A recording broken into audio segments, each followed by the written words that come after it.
A hungry Wolfpack team invades Ladd Stadium tonight looking to feast in the Rattlers' den, but they could have another thing coming as the Rattlers prepare to strike back. It's time for high school football and Thursday night kickoff. I'm Al Wheaton, joined in the studio by my colleague Corey LeBounty. Down on the field we have Kimberly Dunn. And Corey, tonight we have Thursday night football, but it's an odd week. It's week 6. And there's a lot of out-of-region play, or teams are just off tonight, Corey. So we have LeFlore and Vigor matched up tonight. Great matchup tonight, 6A versus 5A tonight. But you can't look at the classification difference between the two teams because these two teams are only 5 miles apart, Al. And when you look at that difference, these two teams have a great history of getting after each other tonight. And it's going to be an exciting night of football here at Ladd Peoples Stadium. It absolutely is. Both of these teams coming excited tonight. Corey, you were on hand last week. LeFlore had that big come-from-behind win over Gulf Shores last week, 22-21. And Vigor, they've shut out their last two opponents for a combined score of 94-0, and they're on a 3-game win streak. So we have two hot teams tonight, Corey. It's going to be a great contest. When you look at Corey's checklist for tonight, it's real simple what both teams have to do.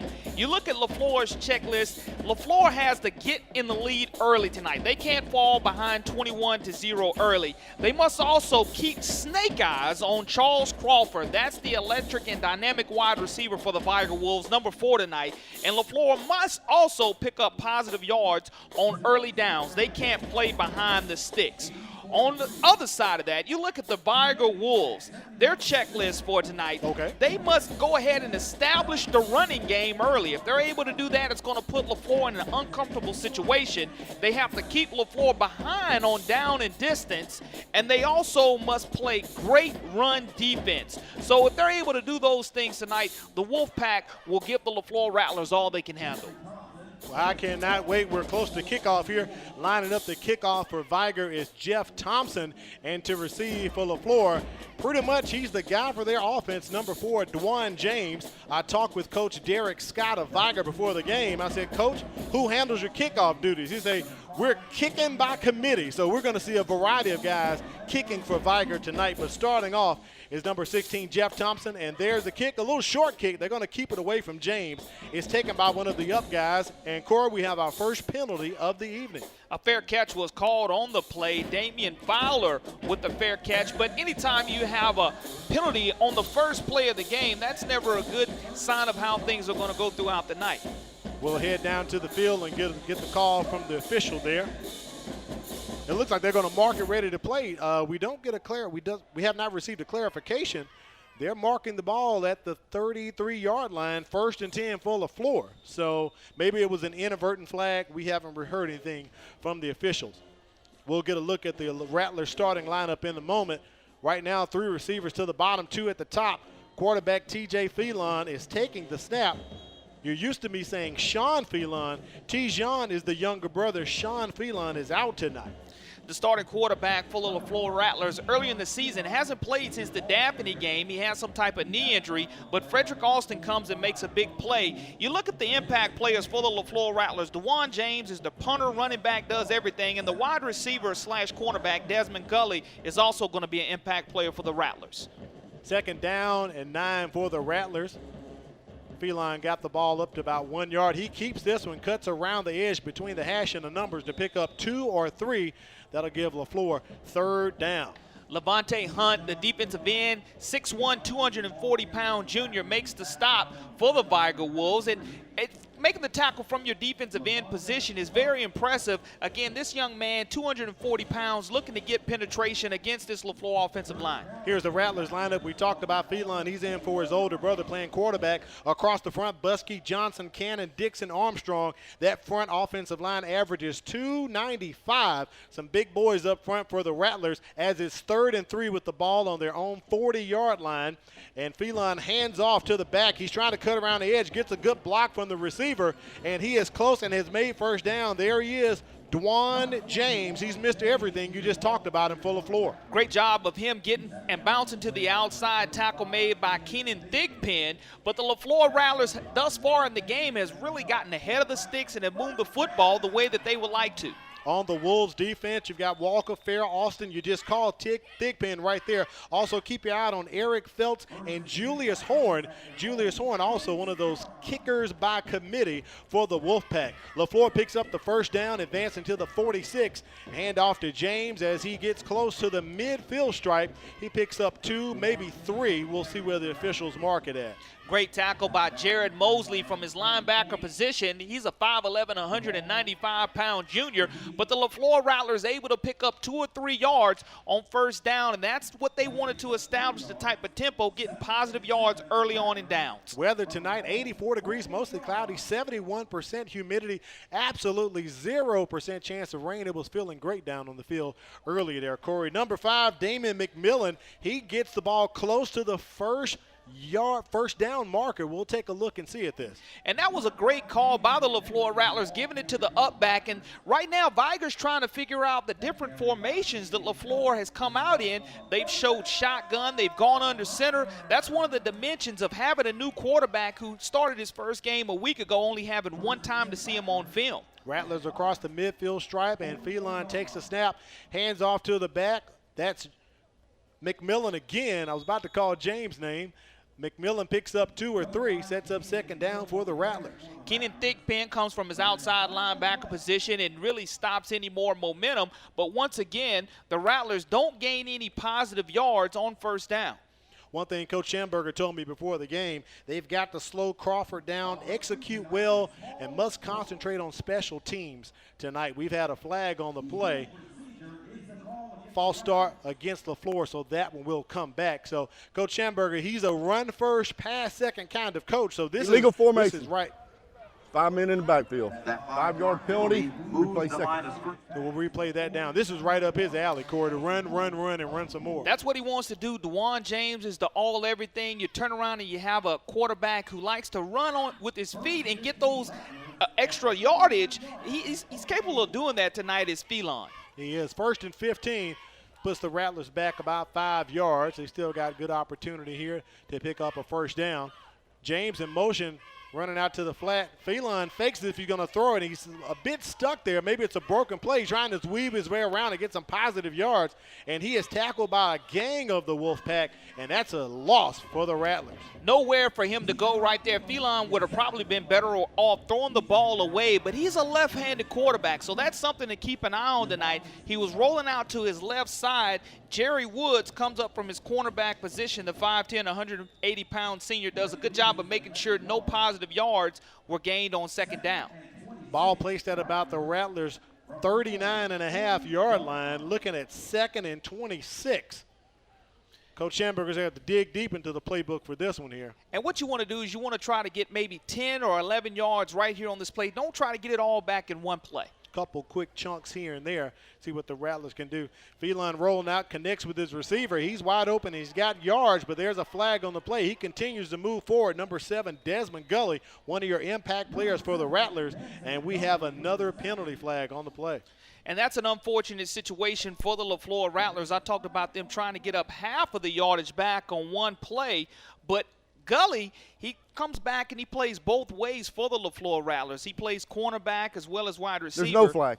And they're going to go ahead and wave it off. And because they wave it off, LeFlore was able to pick up a large chunk of those 28 yards that they were down to begin with. Close back to the original line of scrimmage. Looking like possibly 3rd and 11, maybe 3rd and 12. Take a look at our officials for tonight. Paul Brooks, our head referee, Vincent Payton, John Hicks, Andrew Hudson, John Parker, Ricky Doyle, and LaDarrell Thames. The LeFlore Rattlers looking at 3rd and 12 behind the sticks. Again, you can flip the field here by not turning the ball over. Quick pass from Phelan out to the receiver, and that is pretty much a no gain, possibly a loss for the Rattlers.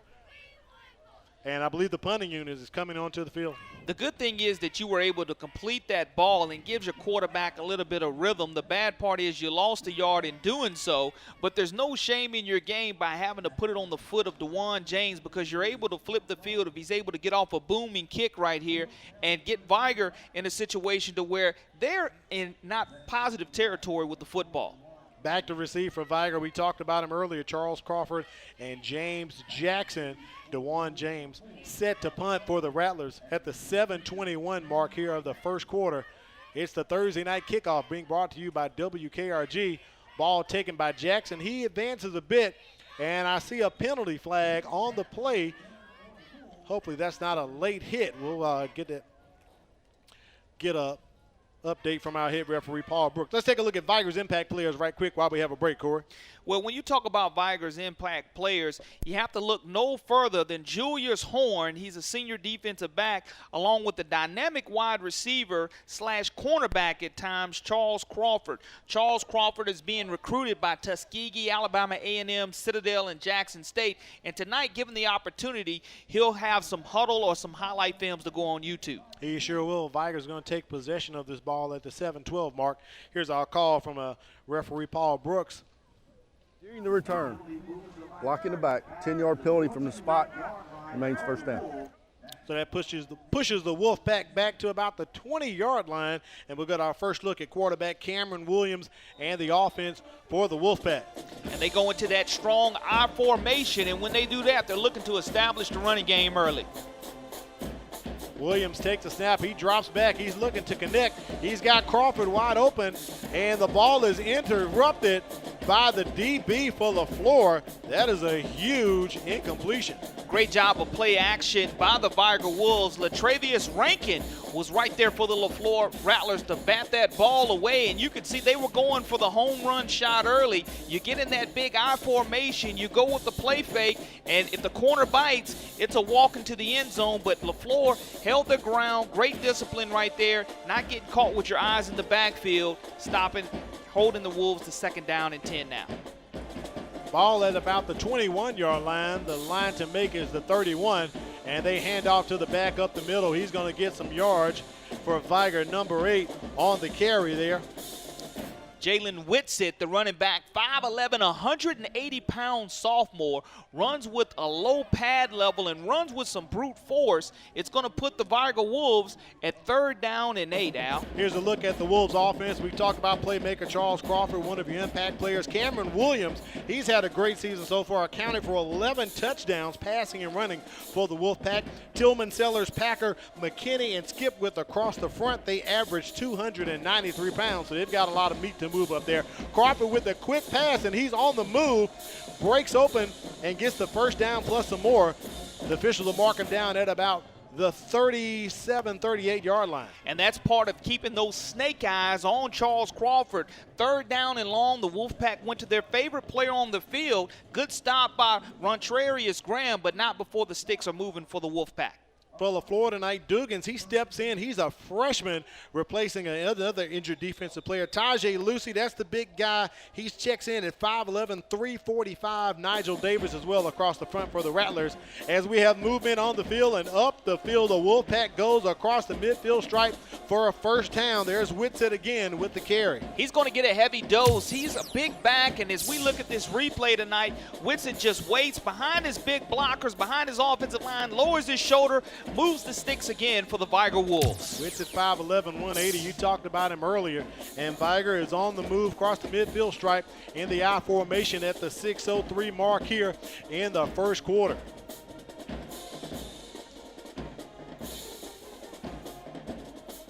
Williams hands off to the big fullback. Up the middle he goes, and he picks up a couple and some more.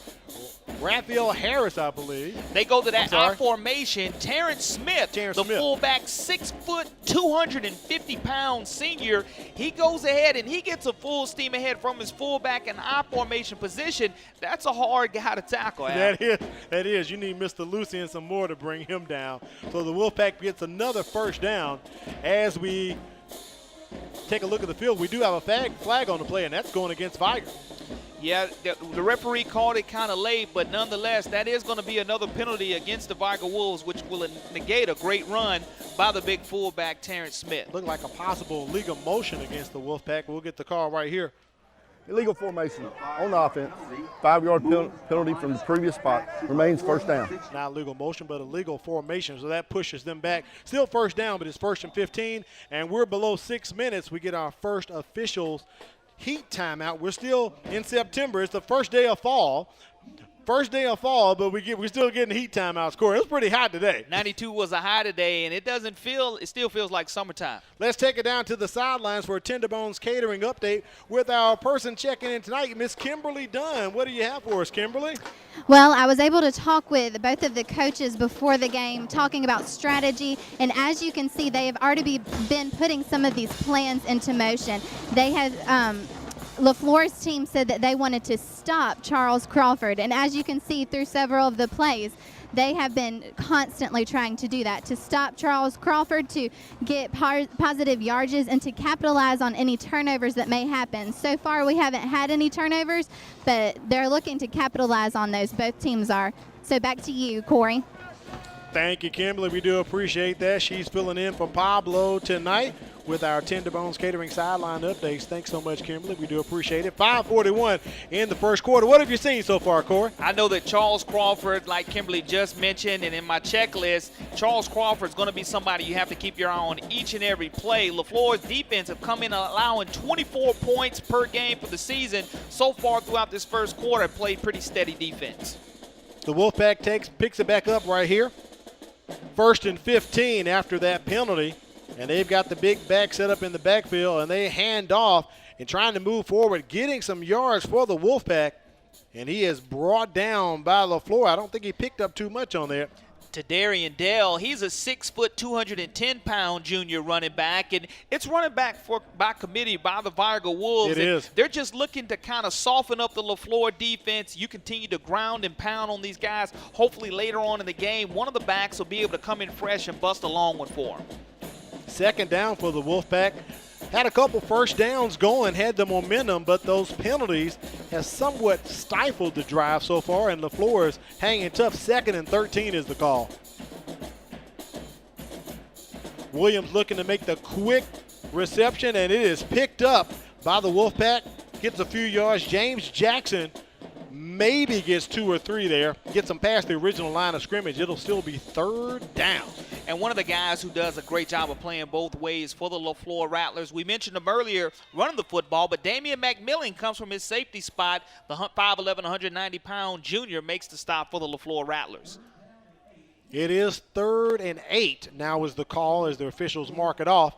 And Vigor looking to keep this drive going here in the first quarter. Last time on 3rd down, we saw him go to Charles Crawford, and that's something that they want to go to again on this play. They reach back out to him, and Crawford is around the edge and trying to get some yardage, and he does. He's pushed out of bounds by one of the Rattlers, not before he picks up the 1st down and a lot of yards after catch, Corey. Eric Scott, the offensive coordinator for the Vigor Wolves, as we look at this replay, it's almost a replay of what we saw earlier. Cameron Williams with a quick throw, and Crawford gets it, and he knows what to do. He moves those sticks on 3rd down and 8, catches it, and goes some 30 yards down the field. But that's who they're going to be looking for. LeFlore has to do a good job of literally keeping snake eyes on Crawford the entire night. Huge pickup by the Wolfpack, getting close to the red zone and trying to get some points on the board. We've had a very quick first quarter here, down to 4:03 remaining in the quarter. Williams hands off to his back. He picks up 2 or 3 on the carry there for the Wolfpack. David Tarvin will be the 3rd Wolf to touch the football tonight, and a great tackle by the LeFlore Rattlers. And when you're able to negate positive yards on 1st down, that's a great job by Claude Armstrong, stopping any positive yards by the Wolfpack. Yeah, Coach Scott, he's got a couple of different formations they run on offense. We've got to use all of our 2 deeps, 3 deeps, and 4 deeps tonight, Corey. You got to make sure you stay on top of that, and LeFlore coaches have to be aware of what personnel for Vigor's in the game also. Actually, no gain on that play. 2nd and 10. Williams stepping back, and he's looking to connect with his receiver. He caught it, but he dropped it. I see the beanbag came out, but it wasn't a quick recognition as if that's a fumble or not. So incomplete is from one of the officials I see on the far side. He moves it, looks like it's incomplete. I didn't really see him make a football move myself, Corey. No, it wasn't completing the process of the catch by the Vigor Wolves. And they really, as we take a look at the replay, Tight end you look Ronald at Cameron Cooper there. Williams dropping the football, but that's great defense by the LeFlore Rattlers defensive back also. I like how the Rattlers attacked the ball when they saw it come out, even though it was incomplete. He didn't make a move there. Ronald Cooper, the tight end, dropped it, so that'll be 3rd and 10. But I like the intensity that they showed to jump on that ball. Williams looking to connect. He's got his receiver wide open, just overthrows Crawford. He put it on the back shoulder, and Crawford tried to make one of his Odell Beckham one-hand catches, but he couldn't bring it in. Rondarius Graham on the coverage for the LeFlore Rattlers, and Crawford was open in that situation. If he could have kept it closer, as we look at the replay, if he could have kept it closer to farther from the sidelines, it would have been a great catch. If he would have come down with it, he would have had the drag and get that 1 foot in, and Crawford, the dynamic wide receiver that he is, probably would have been able to do so. 4th and 10 for the Wolfpack. As I said earlier, Coach Scott said they're a kicking team by committee, but they're going for this one deep in LeFlore territory. If they don't convert, won't hurt them too bad. It's almost like you had a punt that landed there anywhere. Williams looking to strike, has a receiver, cannot connect, and that is ball over on down. So LeFlore holds, and we're tied up at 0-0 with 2:59 remaining. Cameron Williams didn't get an opportunity to step into his throw. He tried to hit Ronald Smith, the 6'2", 195-pound wide receiver, on the seam route that would have scored a touchdown if he would have been able to step into his throw and throw it accurately. But nonetheless, the LeFlore Rattlers hold tight on defense and do a great job of coming up with the stop. They do. Ball over on down, so LeFlore will get this one at about the 25, 26-yard line. They're averaging 14.4 points a game, and the defense gives up 23.8. So to hold Vigor right now to no score in the first quarter, that's a good thing. Dwan James with the carry, and he's moving and grooving past the 30-yard line, maybe to about the 32, 33. Dwan James tackled by a host of Vigor Wolves on that play, but the biggest key is, as hard as he's running, he's picking up positive downs on first down, and that's what it's going to be all about for the LeFlore Rattlers, getting 2 or 3 yards per possession. If you do the math there, you get 3 yards per play. Come 4th down, you're looking at 4th and 1, worst case scenario. That is true. The LeFlore band getting the Rattler crowd up right now. We'll call it about 2nd and 6. Well, 2nd and 4 is what Ladd puts up on the board there. And James stopped immediately at the line, maybe 1 or 2 yards. He's going to keep churning those feet every time he has the football, especially at the beginning of this football game, running behind his big center, Carl Cannon. But Dwan James is the do-everything guy for the LeFlore Rattlers. He punts. He's the running back. He's somebody that does everything but play defense for the LeFlore Rattlers. And with that being said, with this short yardage possession or situation for the LeFlore Rattlers, it's something that Coach Schamberger really likes. 3rd and 1, handoff to the up back, and he is brought down. Don't believe he's going to even get back to the line of scrimmage. We'll see where they place this at. And the up back for the LeFlore Rattlers is Damian McMillan. Comes up a little bit short and looks like he may be injured on the play as well. We have officials timeout. McMillan down on the field. Trainer's going to take a look at him. They're running out to check on him immediately. You talked about Dwan James. He's rushed for more than 450 yards, accounted for 5 touchdowns for the Rattlers this season. Pretty much all the scoring, as I just said, they only average about 14.5 points a game, Corey. He is the workhorse for the LeFlore Rattlers, and he'll continue to be there throughout the night for them. Keep it right here. We'll take a quick break. You're watching the MCPSS Thursday Night Kickoff, brought to you by WKRG TV.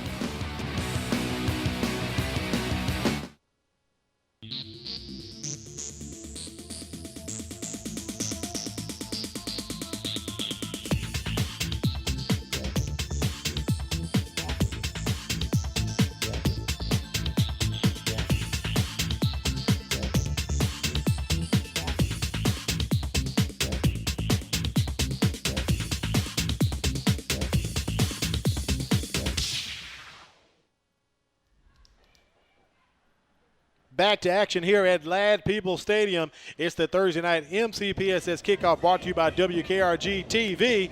4th and 2 for the Rattlers. Dwan James back to punt, and to receive for Vigor, we have a lone return man. Looks like Charles Crawford back there. You just want to flip the field if you're the LeFlore Rattlers, able to get that big bounce as the ball continues to go, and it's going to be down probably right at the 36-yard line of the Wolfpack. Vigor will take over. About a minute remaining here in the first quarter. Corey, we were just talking off camera. First quarter has gone by pretty quickly here between the two teams. Kind of got some things established, but on the same token, not moving too much. Even though we've had a couple of penalties by both teams, we've still been able to see the run being sustained, and the passing play by the Vigor Wolves moves the chains. They put the ball in play, get on top of it, trying to wear the LeFlore defense down. Good look into the Rattler sideline on the defensive unit there. Coach Lyric West talking to the troops, trying to get them ready. I'm sorry, with the offense there. There's our quarterback, Tijon Phelan. First and 10 for Vigor at the 36. Setting up in the I formation, receivers at the bottom of the screen. Williams hands off to the back, up the middle he goes, and he is brought down looking like Mr. Dale again on the carry. Jalen Whitsitt. Oh, Whitsitt, I'm sorry, number 8. Thought it was number 9, number 8. They are running back by committee, Corey. And they are running back by committee. And with that being said, Al, we mentioned early in the broadcast about how that's going to be beneficial for the Wolfpack. If you're able to stay fresh and that LeFlore defense stays on the field a long time, it could turn around being a long night for the Rattlers on the scoreboard. Yeah, start laying on Mr. Lucy and the rest of the crew of the D-line. That could definitely have implications later on as we approach the end of the first quarter. Williams hands off to Whitsitt again, and he pushes forward behind that Vigor line. They average, as we said, about 293. That goes into I formation. Dale on the carry. Oh, that's Dale that time. He moves the chains, Al, and that's what's important. You give the ball to a different back every single time. LeFlore has to be cognizant of the Vigor Wolfpack establishing the running game, because just like on the first play, you look and run, and next thing you know, you're hit with play action, and they score deep. Appears as if Vigor's going to let this one run out because the play clock is more than the game clock, about 10 seconds remaining on the game clock. So I think Coach Scott is saying, hey, let's just wait for the second quarter here.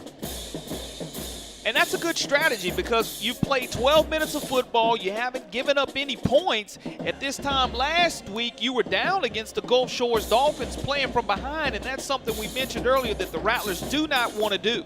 Wrapping up the first quarter here at Lab People Stadium. We're going to remain. A lot of things coming on later on tonight. We'll talk about some of our guests at halftime as we get into the second quarter. Great night for football, and we talked about it earlier. It's an off week for region play. We'll discuss that on the other side of this break. It's the MCPSS Thursday Night Kickoff, brought to you by WKRG TV.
Welcome back to the MCPSS Thursday Night Kickoff, brought to you by WKRG TV. We are live at Lab People Stadium. I'm Al Wheaton, joined by Coralie Bounty. Down on the sidelines, we have Kimberly Dunn bringing you LeFlore and Vigor notched up at 0-0 as we start the second quarter. And going into that break, Corey, I talked about it, even at the beginning of the broadcast, that this is an off week. So this is a 5A Vigor team playing a 6A LeFlore team, and a lot of teams out of region play this weekend. As Cameron Williams takes it around the edge, he's trying to get to the end zone, headed there, and he is in. That's a touchdown for the Wolfpack.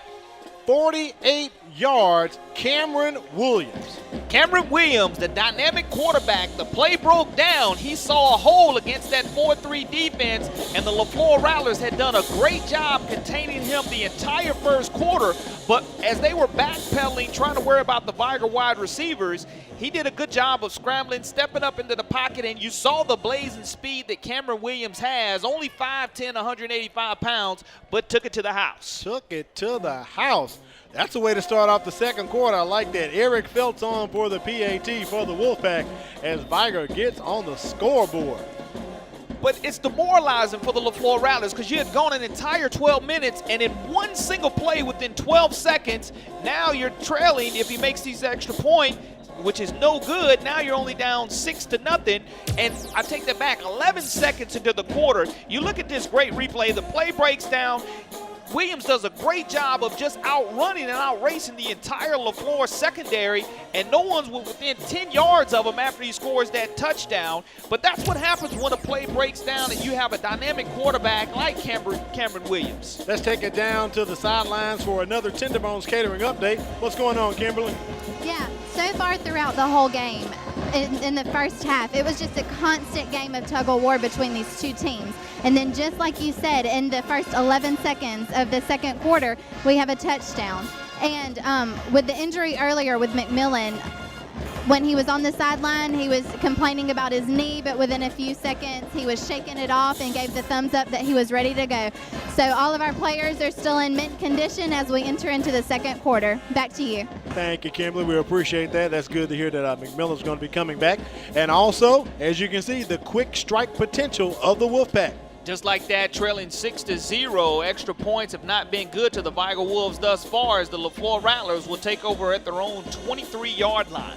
Down 6-0 as we go into the second quarter. I said it earlier, Cameron Williams, he's accounted for 11 touchdowns passing and rushing. Let's make that 12. He's pretty much a lot of the offense for the Vigor Wolves. And anytime the quarterback has the football, he's going to be making the decisions, whether he decides to run, whether he decides to pass. The person with the ball in their hands is the most dangerous person on the field. And with that being said, that's going to be Williams for the Vigor Wolves for the rest of the night.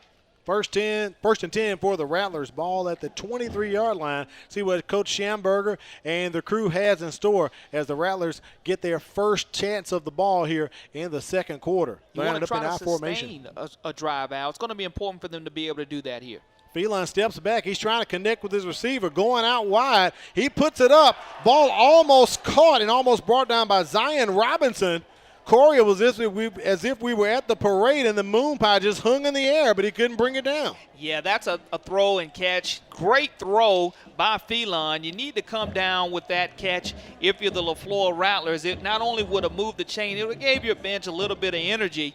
But, you know, right now LeFlore just needs to go ahead and shake that play on, play through second down and 10 right here, and do a good job of trying to pick up positive yards for the duration of the downs. Reminds me of Vigor's first time touching the ball, trying to go to Crawford with the big play on their first chance. So they hand off to their playmaker, Dwan James. He gets across the middle, picks up a couple yards, maybe 2 or 3. That'll take us to third down. Does a good job of picking up positive yards. Jared Mosley, the inside linebacker, 5'11", 195-pound junior, makes the stop for the Wolfpack. Third down for LeFlore here, about 8 yards to get the first down. The line to make is going to be their own 38-yard line. And you would like to see LeFlore try to go to their biggest playmaker, Rodney Finley, on the field when you spread 5 wide like they are now. They've got 3 up top, 2 at the bottom, and Feline's trying to connect. He gets it out. He's got 2 receivers down there. Can he come down with the grab? And it appears if that's going to be incomplete. Jump ball on the play as the LeFlore Rattlers had an opportunity on that possession. 2 good throws by Phelan. As we look at the replay, the throw by Phelan was on the money again, kept it up. Both players go up for the football. Neither one of them come down with it. The LeFlore Rattlers now behind the sticks are forced to punt. Zion Robinson and Desmond Gully within the neighboring area right there to try to bring that down. They couldn't do it. 10:51 remaining here in the second quarter, and LeFlore will be punting back for Vigor. We called them earlier, Charles Crawford and James Jackson, to receive the punt.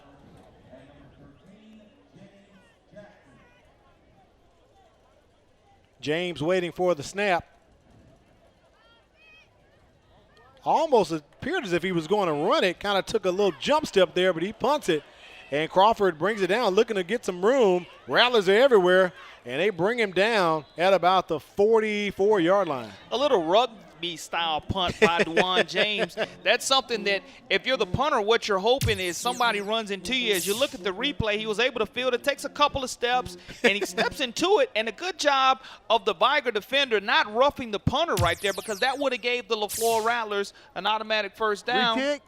There is a flag on the play, Cora.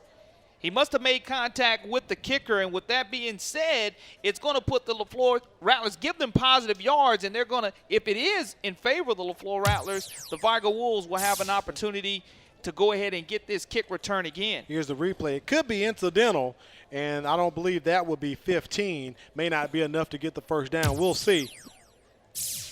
As Paul Brooks has signaled that it is against Vigor. I heard him asking Coach Schamberger, did he want to re-kick?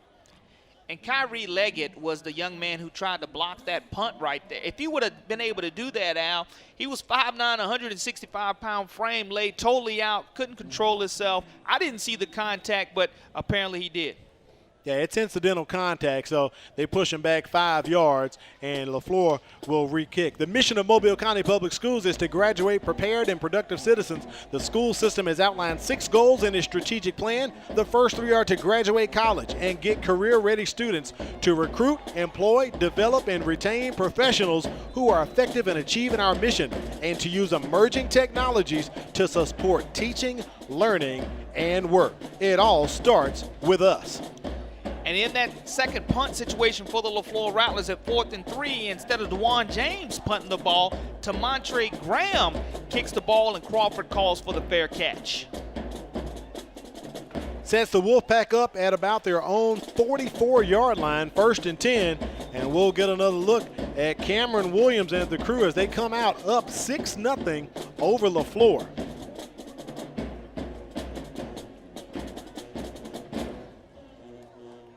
And they've actually gone to the Wildcat. That's not Williams with the ball there for a Vigor. They've switched it up, Corey. That's James Jackson, wide receiver. They're in Wildcat formation. Different formation, different looks coming into this second series of the quarter for the Vigor Wolves. As we take a look at the replay, just a straight Wildcat run situation. Wolfcat Wildcat is what we'll call that situation for the Vigor Wolves. Wolfcat Wildcat, I like that one.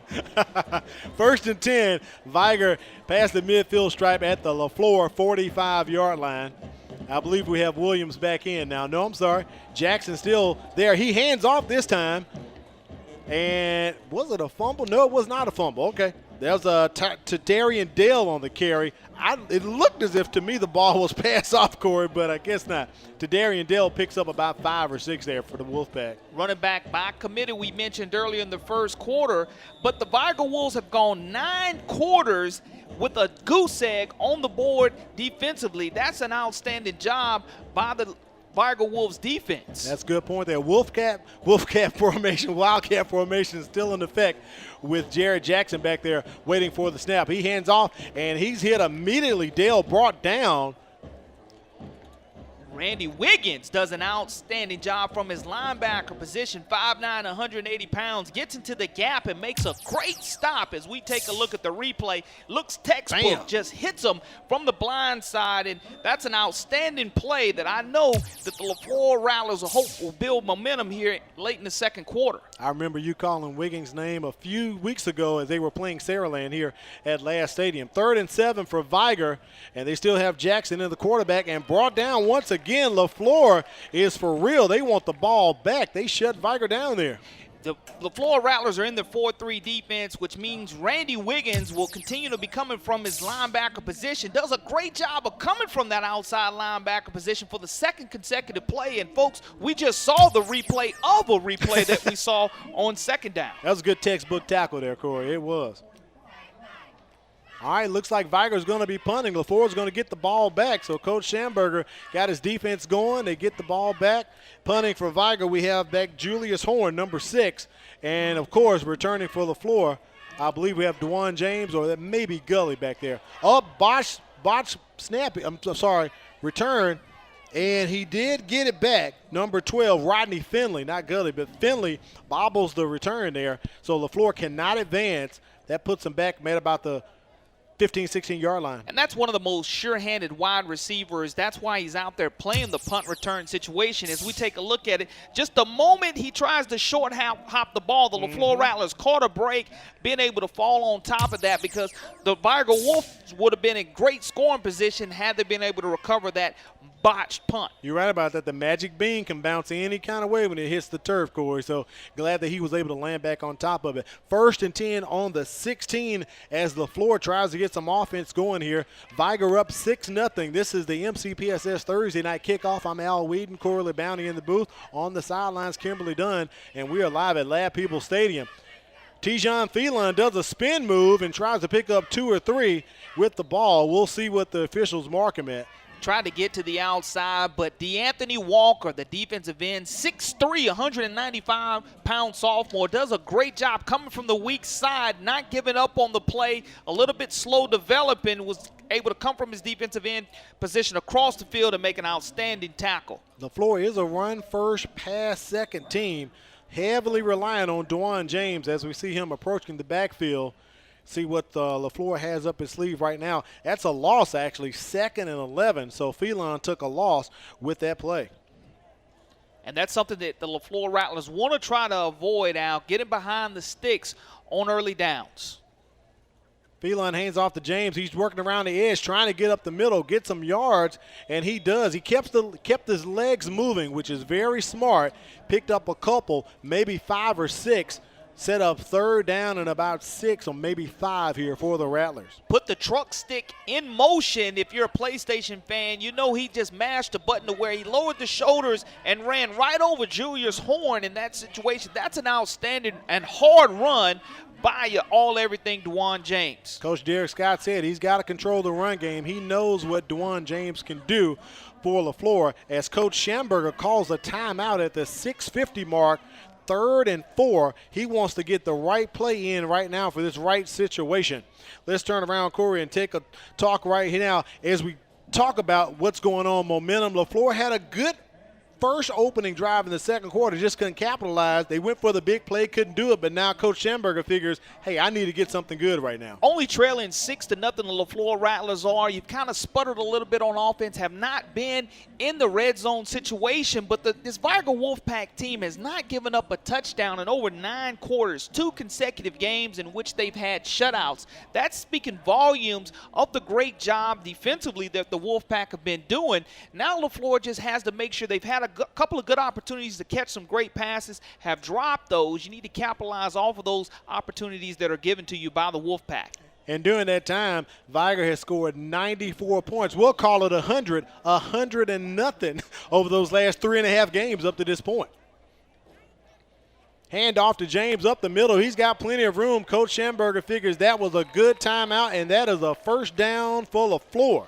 That was an outstanding timeout by the LeFlore Rattlers. On 3rd down and 4, you move the chains with your best offensive weapon. DeJuan James gets the 1st down for the LeFlore Rattlers. Yeah, you did not want to put your team in a situation where you have to punt. You could kind of sense Vigor had some momentum. So good call by the Rattlers to get the timeout, keep the drive going. Puts the ball at their own 39-yard line. Has some movement across the line. I think I saw one of the Wolfpack trying to sneak early into the Rattlers' den. That might be offside. Let's see what the call is. Dead ball. Encroachment. 5-yard penalty on the defense. Remains 1st down. So that'll give the Rattlers +5 right there. So that'll set up 1st and 5 for them. And one of Corey's checklist keys was for LeFlore to lead early. Even though they're not leading early, they're not trailing by 21-0 margin either, and that's something that as long as they can keep it in striking distance, Coach Schamberger is going to be happy about that. Phelan's pass incomplete, trying to connect with Desmond Gully. Just couldn't quite get it to him. That'll be second down for the Rattlers. And there's nothing wrong with that play call, because if he runs a good route with a good throw, you're moving down the field with positive yards. Now looking at 2nd down and 5 for the LeFlore Rattlers, you can really run this ball, give the ball to James, and still pick up positive yards. Yeah, especially on the early downs. Fumble snap off to James. Maybe some disconnect right there between Phelan and James, but that ball drops down, so that's a loss for LeFlore back to the original line of scrimmage. 2nd down and 5, you try to give the ball to your best player, and there's some type of disconnect, like you mentioned, Al, between the running back and the quarterback, but that's the last thing that you want to see for the LeFlore Rattlers is that football bouncing around in your own territory. LeFlore loses 4 on that play. It'll be 3rd and 9. They pretty much need to get to the 49-yard line to get a first down. 3 receivers up top. Phelan looks like he's going to keep it and cut around the edge, and he's hammered at the 40-yard line by the Wolfpack to stop it. Great job of coming up and making the stop. Eric Felch Jr., a hard-hitting defensive back, 5'11", 175-pound junior, just took the legs right up under Phelan, allowing him to get no more positive yards. 5:26 here in the second quarter, so we're going to get our second heat timeout. Coming up at halftime tonight, we've got a full slate of activities. Once again, Green and Phillips Mobile County Public Schools Trivia and Kick Challenge. We'll check in with our buddy Howard McCain and see if another student can win an Amazon Fire tablet. Also, we'll talk to the Call News' Arthur Mack. He'll stop by and talk about the season. Also, I guess you could say we have the boss in the house. Superintendent Martha Peak's going to stop by, and we'll take a look at our Gulf Coast Federal Credit Union Scholar Student Athlete of the Week. A lot coming up at the half, Corey.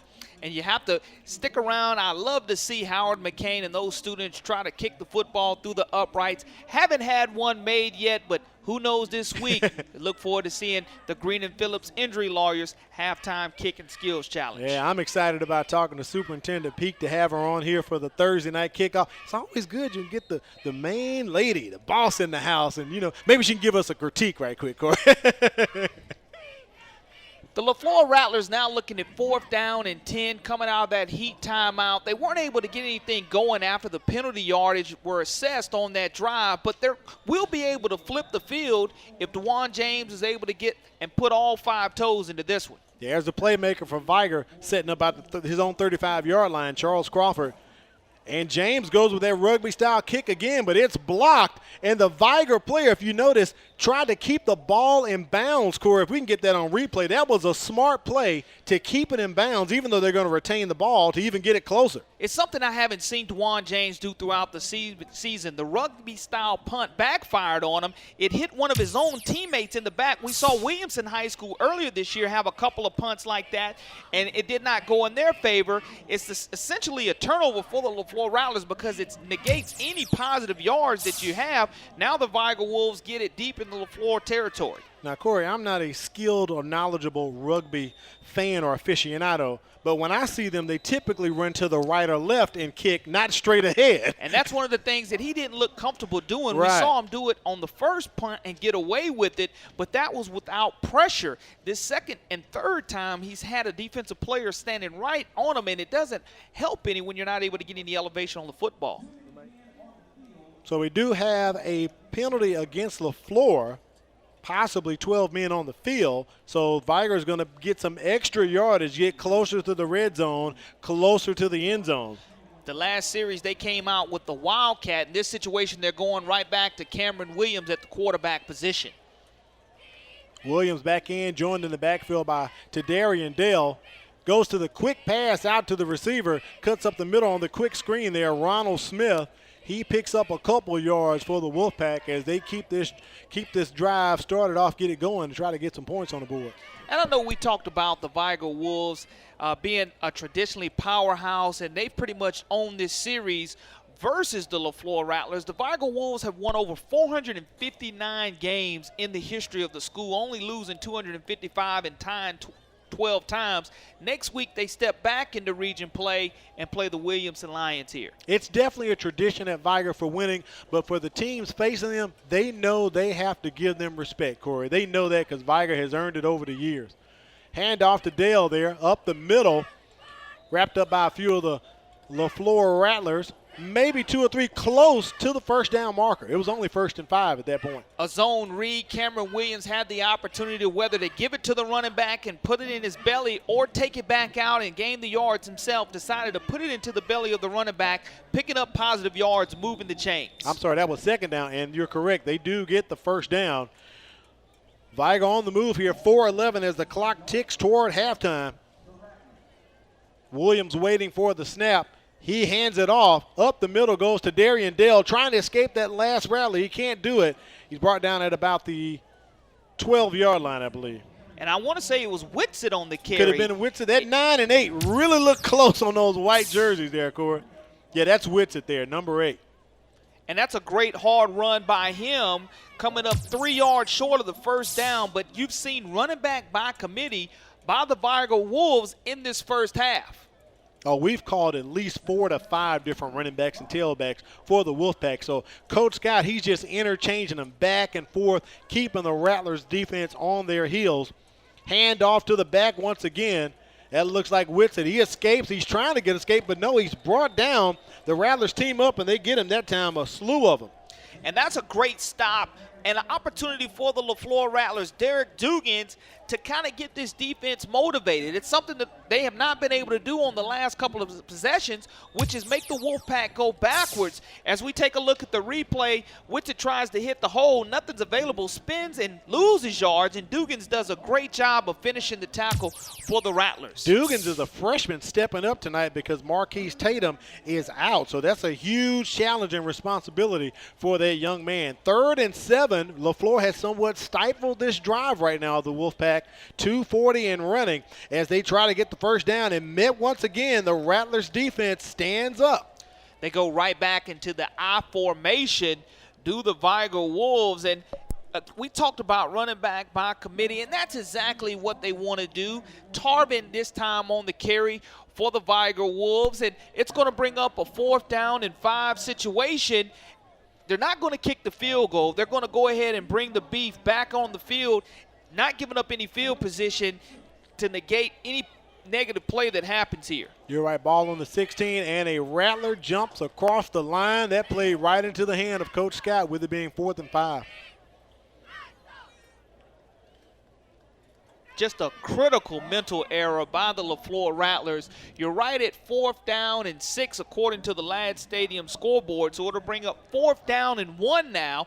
A much easier yard to pick up versus 6 yards. You just put that big, huge I formation right there offensively for the Wolfpack and try to ground it out on the ground. Hand off to Dale as he gets at that and more in for a 10-yard touch. Well, we'll call it an 11-yard touchdown to Darian Dale. Scores for the Wolfpack at 1:47 remaining in the half. And that's what happens off of the bad punt. A couple of bad plays for the Vigor Wolves, but they've been able to wear the LeFlore Rattlers defense down. To Darian Dale, 6 foot, 210 pounds, just kept churning away, moving his feet, never gave up on the play. LeFlore wasn't able to wrap him up. He's able to bounce to the outside and score. Now with Vigor up 12-0, they missed the PAT. Coach Scott elects to go for 2 here. He's got the I formation. He's in power mode. They fake it, and they toss it off too, and that is complete. The 2-point conversion is done. To Darian Dale strikes again. To Darian Dale on the 2-point conversion along with the touchdown. So that's a outstanding 8-point swing for that young man. And if you look at him reaching out and diving out, getting his hands underneath the football on that 2-point conversion, now the LeFlore Rattlers look at the scoreboard, whereas once 6-0, you had a quick score to begin the second quarter. Now you have another score late in the second quarter. You're looking at the scoreboard, like I said, Al, 14-0. Here's the replay here as Vigor capitalizes there. Their second touchdown of the night to Darian Dale with that 11-yard run. Corey, they scored on the first play of the second quarter, almost close to one of the last plays of the second quarter. So the Wolfpack in command right now. if you're the LeFlore Rattlers, you want to make sure that you don't give up any other points to end this half. You want to take care of the football. Vigor has a couple of timeouts to sit down, or 3 timeouts remaining, that if the LeFlore Rattlers aren't able to get positive yards, they can try to kill the clock and possibly get the football one more time before the half ends. Good kick by the Wolfpack. And LeFlore brings it down to about the 20 and gets it up to about the 28-yard line. I thought he was attempting to take a knee there. Looked like that was possibly Gully or Finley there, but he does not, and he brings it out. So LeFlore gets the ball at 1:40 remaining here in the half. What can Coach Schamberger and the crew put together? Try to get some points on the board. What you really want to do is you want to run the football. You don't want to throw the football to stop the clock without the Vigor Wolves having to call a timeout. So I know the offensive coordinator, Andre Epps, is looking to score, but if you're able to do so in a draw or short run situation that turns into a big game, that's hats off to LeFlore. 1st and 10 on the 28, hand off to James, just like you predicted, Corey. They wrap him up. Get him down at about the 25-yard line. Frederick Austin from his defensive end makes the stop on Dwan James, and 1:23 remaining. Coach Scott elects not to call the timeout, but LeFlore does elect to run the football out of the spread formation. They're going to spread him out. 2nd and 13. He took a 3-yard loss. Phelan rolls out to his strong side. He's a left-handed quarterback, reaching out for the receiver. Incomplete. Vigor all on top of that one. Charles Crawford, we've called his name on offense and defense. He's Mr. Everything for the Wolfpack. And the reason that when you look at the replay, the reason Charles Crawford is out there is because he does play cornerback. He played cornerback 3 years prior to his senior year, switched over to the wide receiver situation for the Wolfpack, and something special about this young man. You look at him being recruited by Tuskegee, Alabama A&M, Citadel, Jackson State. You can kind of get a look at it as to why now. Yeah, he does it all. He says he loves DB the best for the most part. Pass complete for LeFlore, trying to get some yardage here. 3rd and 13, brought down, and that's not going to help them at all. I think Coach Scott's going to burn a timeout, try to get this ball back.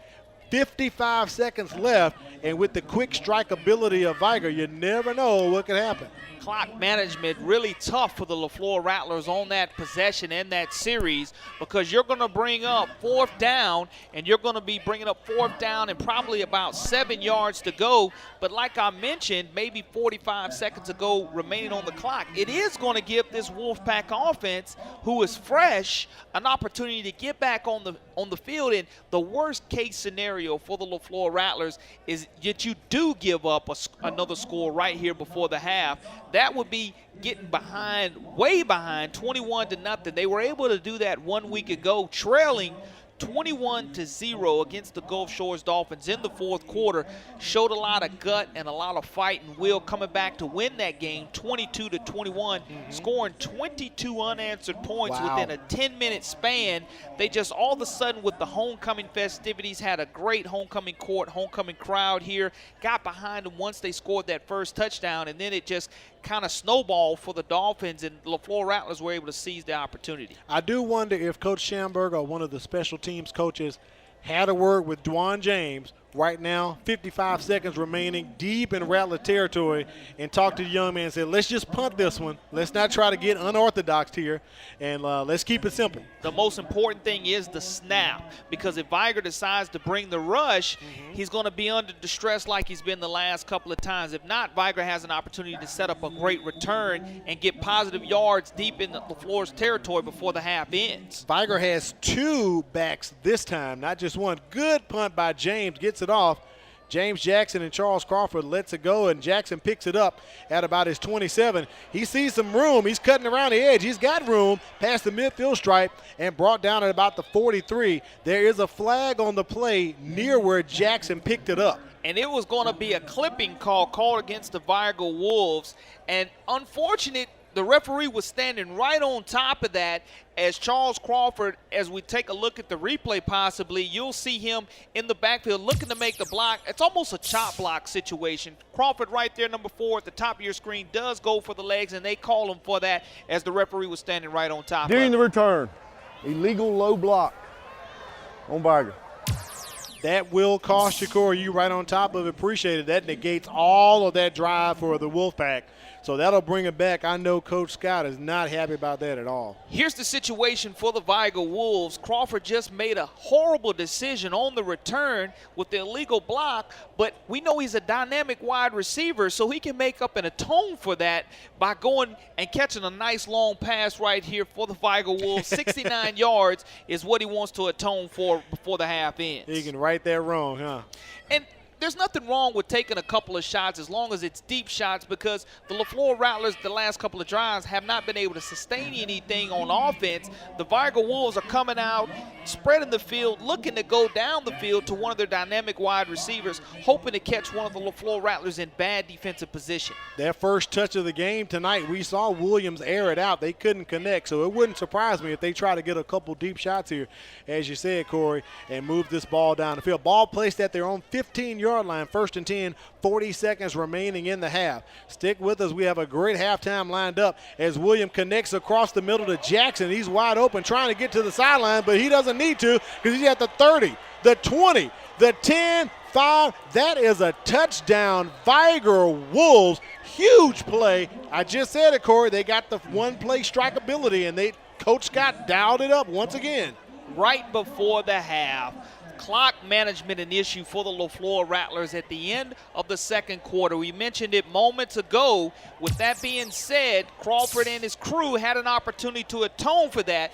Way to step up by Cameron Williams. Outstanding run, throw, and catch by James Jackson, doing the rest of the dirty business for the Vigor Wolves. And you look at the scoreboard, folks. It's not a mistake. The quick strike ability that you just mentioned, one play, we've seen it happen twice to the LeFlore Rattlers. In less than 20 seconds, in a quarter, they've given up 14 points. They have 85-yard touchdown strike from Cameron Williams to James Jackson. We have a flag on the PAT there. And we'll get the call. If there is a weakness to this Vigor Wolves team, I would say it is their ability to kick extra points, because this is the second time we've seen them really struggle. Now they have to make the decision, if it is against them, whether they want to go for 2 or go ahead and try to kick the extra point again. But I can't emphasize enough how critical that penalty and clock management was by the LeFlore Rattlers. It was. Paul Brooks trying to get the call straightened out here before he gives it to us. We can find out exactly what has occurred here on the PAT. And if they decide to go for 2 after the penalty against the Rattlers, it's a matter of where they want to place the ball on the hash. Okay. Dead ball. Encroachment. Half the distance to the goal penalty. Half the distance to the goal, so let's see what the Wolfpack will do if they're going to go for it. And it appears as if Cameron Williams is coming out there.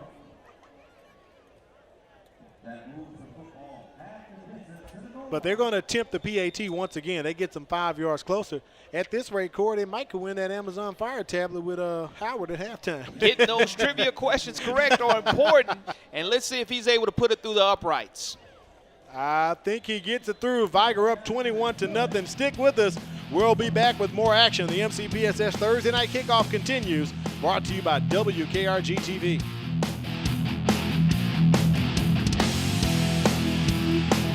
The more parents are involved in school, the more likely it is a child will succeed.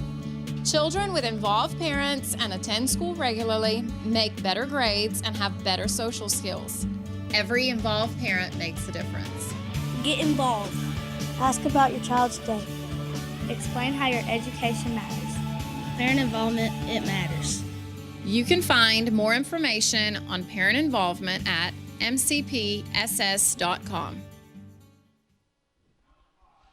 Welcome back to Lab People Stadium for the MCPSS Thursday Night Kickoff. Vigor on top of LeFlore, 21-0. 26 seconds remaining in the first half. Quick strike ability of Vigor has happened once again, and LeFlore finding themselves down 21-0. Almost reminiscent of last week, as you said, Corey, with that game against Gulf Shores. Dwan James on the return for the LeFlore Rattlers as they have 19 seconds remaining before we go into halftime, but What a kill shot by the Vigor Wolves. Wow. Going into halftime. We saw them score with 11 seconds to begin the second quarter. We see them score in almost 11 seconds, not with 11 seconds remaining, but almost 11 seconds elapsed on one play offensively, Right. going some 69 yards. Jackson with a great touchdown by the Vigor Wolves.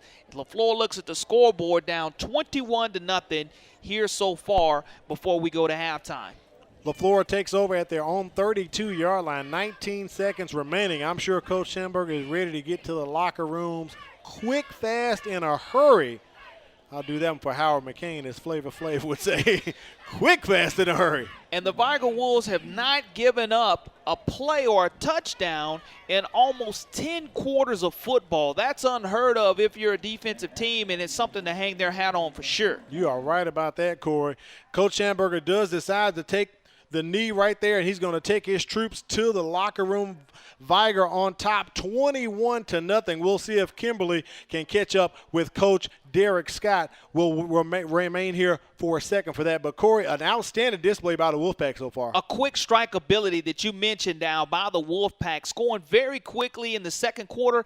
It was 0-0 to begin the second quarter, and just like that, 6-0, Wow. 13-0, 21-0 here at the half. That was a great score by the Vigor Wolves. Before the half ended, LeFlore wasn't able to get on the scoreboard in the first half. And that's going to be something that the coaches, again, are very familiar with, trailing last week 21-0 as well. All in the second quarter, the Wolfpack gets on the board, 2 running touchdowns and a big 85-yard bomb from, well, not really a bomb, but across the middle from Cameron Williams to James Jackson. So that puts us at 21-0. Vigor on top of LeFlore. The action right here at Lab People Stadium. We hope that you're enjoying it. Also, stick with us for halftime. We've got Superintendent Mark Peath coming up, Arthur Mack, and also some other things. But right now, Kimberly Dunn is with Coach Derek Scott of Vigor.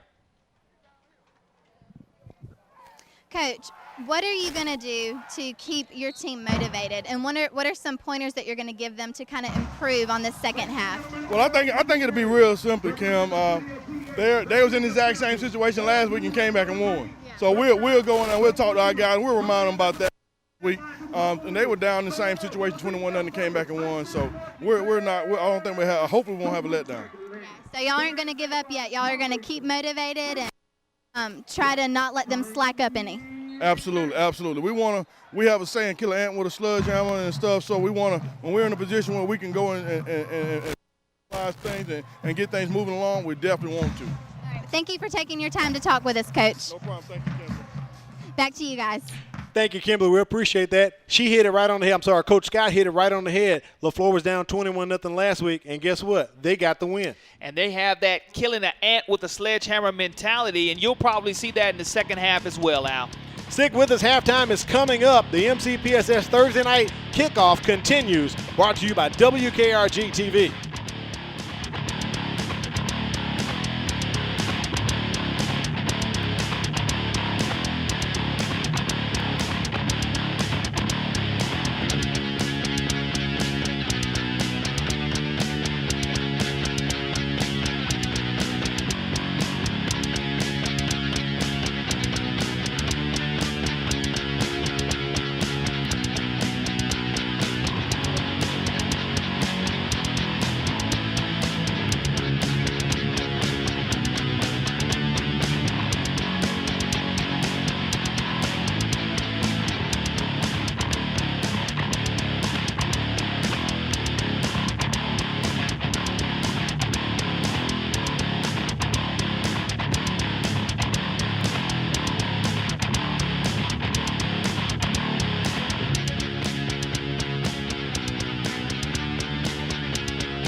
Welcome back to the MCPSS Thursday Night Kickoff, brought to you by WKRG TV. It is halftime. Vigor on top of LeFlore, 21-0. And Corey, you could almost say it was the tale of one half. The first quarter 0-0, and the third quarter Vigor explodes. No doubt about it. Right before the half out, Vigor scores a critical touchdown, and Cameron Williams has done a great job with his feet. Scored one rushing, has thrown a great touchdown as well. But that touchdown right before the half really defeated LeFlore going into halftime. Last week it was homecoming. You know Coach Schamberger gave an excellent halftime speech. He's going to have to pull one out of the pocket again and give another great speech in order to get his Rattlers back into tonight's contest. What I liked about what Coach Derek Scott said as he smiled to Kimberly on the sidelines, he said, hey, this same team was down 21-0 last week, so we're not going to sleep. We know we have to come out in the second quarter and defend what we have. No quitting the Rattlers. There's 24 minutes of football left to be played. Expect an outstanding second half by both these teams coming up. Absolutely. Make sure you stick with us. Up next, we're going to talk to Superintendent Martha Peak, also our Gulf Coast Federal Credit Union Scholar Student Athlete of the Week, the Green and Phillips Skills and Trivia Kick Challenge, and sports correspondent from the Call News, Arthur Mack. It's all headed your way. It's the MCPSS Thursday Night Kickoff, brought to you by WKRG TV. Don't move.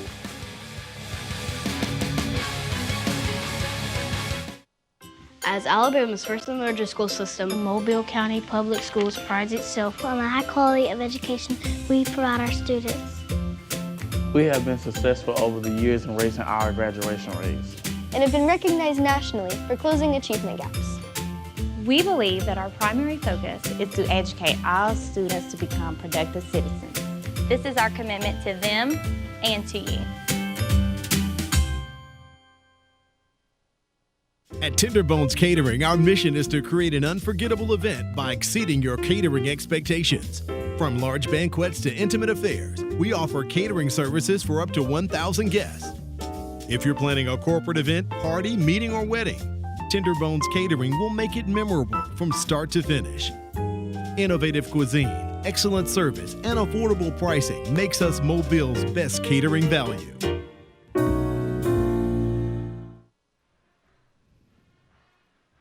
Welcome back to Lab People Stadium for the MCPSS Thursday Night Kickoff. I'm Al Wheaton, joined in the booth right now by the superintendent of the Mobile County Public School System, Mrs. Martha Peak. How are you doing this evening? I'm doing great. Every night, a football night, it's fantastic. It's the best part of the whole year. It's exciting. Well, we are glad to have you here. My first time having you on the Thursday Night Kickoff, and I must say it's your house, it's our house, but we're glad to have you here. Talk about some of the great things going on right now with the school system. In the school system, we're really concentrating on academics along with our great athletes that are playing football.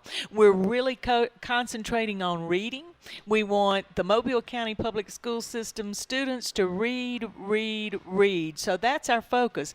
We also have our signature high schools that are off to a great start with students really focusing on college and career ready. So there's always something. Every minute of every day, there's something great happening in the Mobile County Public Schools. You are a busy lady. I read about you online. I see you on TV. Do you ever have time to rest, Miss Peak? Oh, I do. I rest, but, you know, it's really so great to be out with my students.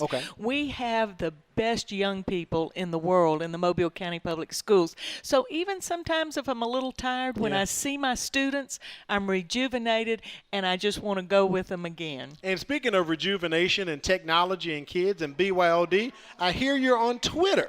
I do. How's that going? Well, it's going great. In fact, I have your picture, and as soon as I leave the booth, you're going to be tweeted. Oh, my goodness. So the students and everybody that see me know when I say you will be tweeted, you're going to be tweeted in a few minutes. That is awesome. I do tweet. I tweet all over Mobile County. That is awesome. Now, I'm going to let you do it. Give out your Twitter handle. I often get to say it, but you're here, so give out your Twitter handle for everyone. My Twitter handle that our communications department gave me is Super Peak at Mobile County Public Schools. Wow. You are definitely super. It is the Mobile County Public School System Superintendent, Ms. Martha Peak. She's here with us inside the MCPSS Thursday Night Kickoff. As we move forward into the school year, I know things have just gotten started. What are some of the things we can look forward to as the school year develops in Mobile County? Well, you can continue to expect our students to be doing fantastic things in the classroom, technology, robotics,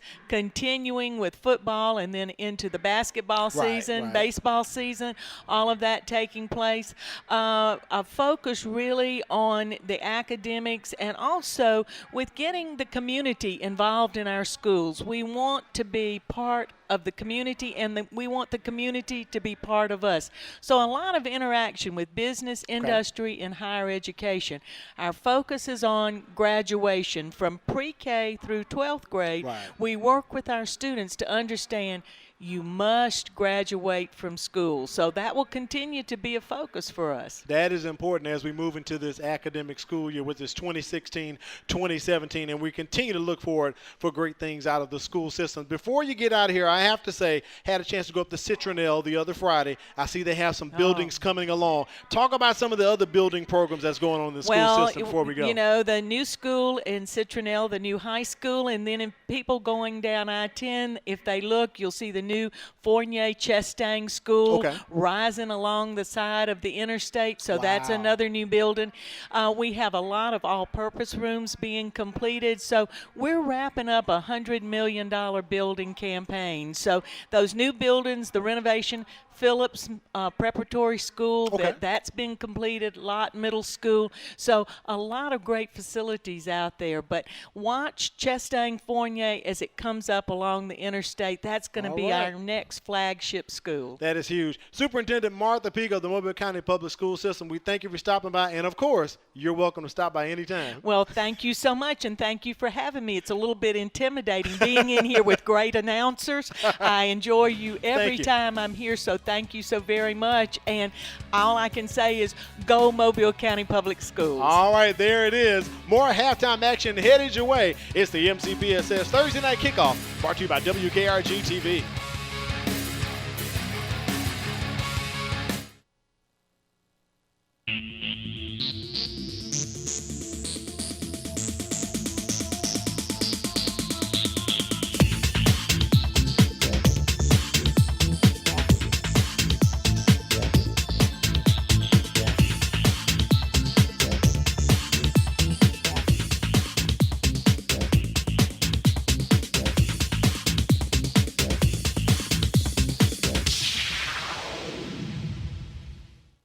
Hello, I'm Helena Tyler. I would like to invite you to join me for Inside Education. Come with us as we take a look at what's happening around Mobile County Public Schools, as well as what's happening in your child's classroom. That's Inside Education, right here on the MCPSS TV network.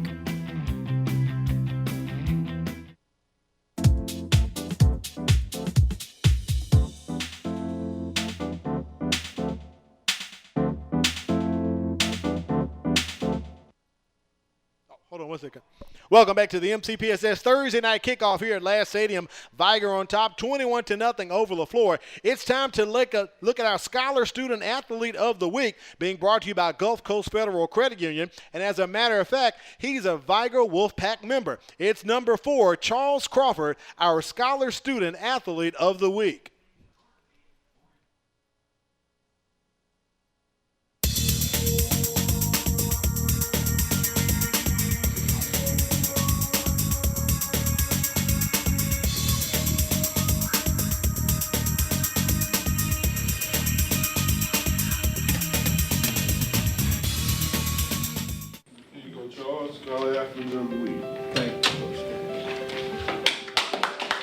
Charles is a leader. He's a good kid. He's real laid back. He believes in getting his work. He knows he's a student athlete. He gets his work. He leads in the hallway. He leads on the field. No matter what you ask Charles to do, Charles will do it without hesitation. School comes first, so you have to manage your time wisely. You have to study more for your schoolwork, because if you want to get to the next level in any type of way, you have to have your books first. Charles is a type of student that will make the classroom run a little bit easier. He's one of the students that you can really depend on. He's always on time. He's always engaged and active in the lessons and so on, in which that he becomes an example for the rest of the students. The advice I have for young kids out there is to keep your body healthy and stay in the books, and always have the people around you in good manners and good thoughts. So you'll have like your teammates, you'll need them to be up and ready for any type of predicaments to happen. And in the classroom, you'll want your classmates to either be on your side to help you anytime you need. If I could put him in a copy machine and run him off, I'd have 600-700 more people like Charles.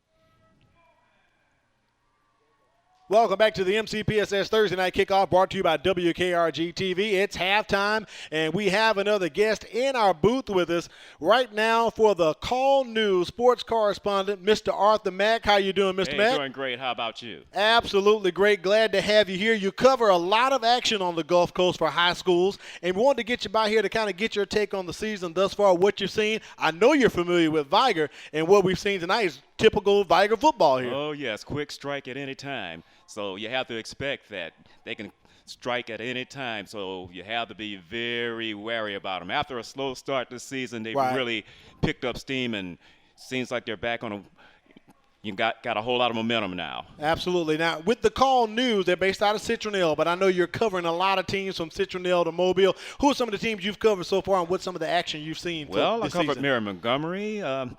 That's a notable school I covered. I covered Vigor, as we mentioned before. I covered Blunt. I covered them last week when they played BC Rain. I covered Baker. And I covered LeFlore as well, Murphy, Williamson, and I followed other schools in the school system as well. And as the season developed, what are some of the patterns or trends you're seeing right now with some of the teams? We got Blunt #1 in the state, McGill #1 in the state, UMS right #1. Right. What are some of the patterns and trends you're seeing out there? What I see, Al, is a whole lot of the other teams that have vastly improved, most notably Davison. Right. Davison has really caught my eye. They really showed me something in their overtime loss to McGill-Tulane, a very hard-fought game, and they've been one of the surprise teams this year. Okay. Another team that's been a surprise is Mary Montgomery. Who would have thought that at this stage of the season they would be 4-1? Right. And tomorrow night they have a very crucial non-region game against Auburn, which is a powerhouse. If they win that game, they'll be 500. Wow, unbelievable. And I hear it's homecoming tomorrow night at CM's for MGM as well. Oh, yeah, so they picked a very tough homecoming opponent. And Mary Montgomery certainly has to be one of the feel-good stories of the year, but they're going to really have a tough time because after Auburn, they're going into the toughest part of their schedule. They'll have to face Davison. Right. They have to face McGill-Tulane. Those are two of the top teams in their region. So who knows what's going to happen after that. But if they win at least 2 more games this season, they'll be able to get into the playoffs. They'll have to win at least 2 more of their region games and even have a chance to get into the playoffs. Absolutely. Well, we appreciate you stopping by, Mr. Arthur Mack, the Call News sports correspondent. If folks want to get in contact with you, how will they reach you up there at the Call News? Well, they can call 866-5998. That's our main number. Okay. And they can ask for me, and they'll make sure that they can they'll get in contact with me so I can get in contact with people who are interested. Well, we appreciate all that you do for high school sports. Arthur Mack, correspondent with the Call News right here inside the MCPSS Thursday Night Kickoff. We appreciate you sticking with us. Stay close. Up next, we're going to have the Green and Phillips MCPSS Skills and Kick Challenge headed your way.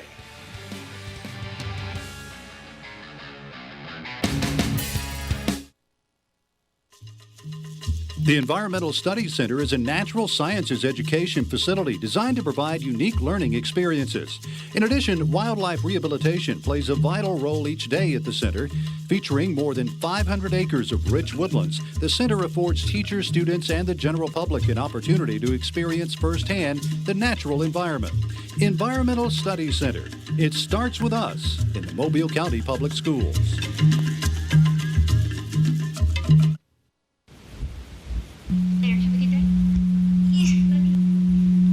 Bye.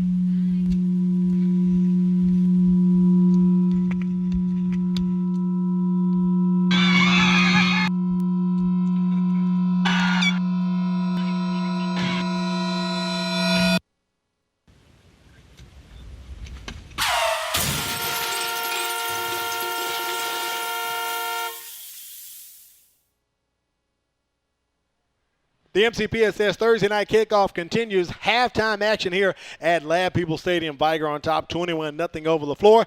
In this booth with me, right, Corey rejoins me. Corey, it's time to see what Howard McCain and the kids can do down on the field, man. It's going to be interesting and a lot of fun to watch. These young people work very hard, testing their mind and their kicking ability. It's going to be interesting to see what happens, Al. It's the Green and Phillips Skill and Kick Challenge, brought to you by Green and Phillips.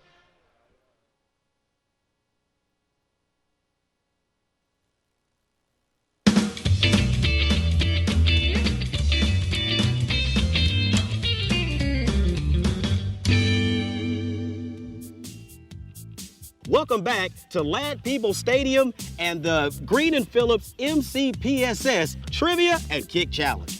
Our next contestant up is DuBray McNeil. He's a senior at Baker High School. DuBray, how tall are you? 6 feet even. 6 feet even. I'm 5'6". He looks like a giant next to me. Now, let me ask you this question. Being 6 foot even, which one do you think is going to help you most on this challenge? Will it be the trivia or will it be the kick? Definitely be the trivia, because kicking is not my strong suit. He's not feeling real confident about the kick, but hopefully he's feeling really confident about this trivia, so we're going to dive right in. All right, listen close, DuBray. Here's your first question, okay? What is the chemical compound for water? And wait, let me give you your answers, or your choices. A, J3H, B, H2O, C, W2O, or D, my favorite, R2D. H2O. H2O, that is correct. So, DuBray, we're going to move you from the 15 to the 10-yard line. Good job. All right, here's our second question. Are you ready? Yes, sir. All right. Listen carefully, because this one is a little bit tricky, because it is trivia, right? All right. Which state does not border Alabama? Is it A, Mississippi, B, Kentucky, C, Tennessee, or D, Georgia? Which one does not border Alabama? I don't know. Come on, DuBray. I don't know. Come on, you got to think about your geography. Come on, you know this one. It's right there. It's Kentucky. It's Kentucky is Kentucky. correct. Kentucky does not border Alabama. So, DuBray, you've earned another 5 yards closer to your goal. All right, now we're on the 5-yard line. One more question. You get to kick from the goal line, which is only a 10-yard field goal. Come on, DuBray, you can hit that. Think I can. I believe you can. Here's your third and final question. Listen up. The distance from the center of a circle to any point on that circle is called the what? A, circumference, B, radius, C, diameter, D, unit. The radius. It's the radius is right. It's correct. Nice job. Nice job, DuBray. So, we set the tee up right at the goal line. DuBray set the football on the tee. This is a 10-yard field goal, DuBray. You can make this, buddy. Believe in yourself. Your mom is watching. Kick it like your mom is watching, DuBray. Make us proud. 10-yard field goal, DuBray McNeil. And it's good. It's good. And you said that was the hardest part. You nailed it. Nice job, DuBray. DuBray made the field goal. He is our winner today of a Kindle Fire from Amazon, courtesy of Green and Phillips Injury Lawyers. DuBray, thank you so much, buddy. Great job. Great job. Green and Phillips is proud to be a part of today's event and a sponsor of education.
Welcome back to the MCPSS Thursday Night Kickoff, brought to you by WKRG-TV. Vigor all over LeFlore tonight, 21-0. And Corey, we have seen quite an interesting first half. First quarter 0-0, and the second quarter, Vigor explodes 21-0 over the Rattlers. If for some reason you're just tuning in to the Thursday Night MCPSS Game of the Week, the action was action-packed in the first quarter, 0-0 like you mentioned, Al. Then all of a sudden, at 11 seconds into the second quarter, Vigor punches through on the scoreboard, gets a quick touchdown, and then late in the second quarter, Vigor scores its third touchdown of the night, and now is leading 21-0 over the LeFlore Rattlers. What type of stats have you accumulated here? What you got for us there, Corey? Total yardage, the LeFlore Rattlers only have 55 yards of total offense in the first half. Wow. On the converse side of that, the Vigor Wolves have 239 yards of total offense.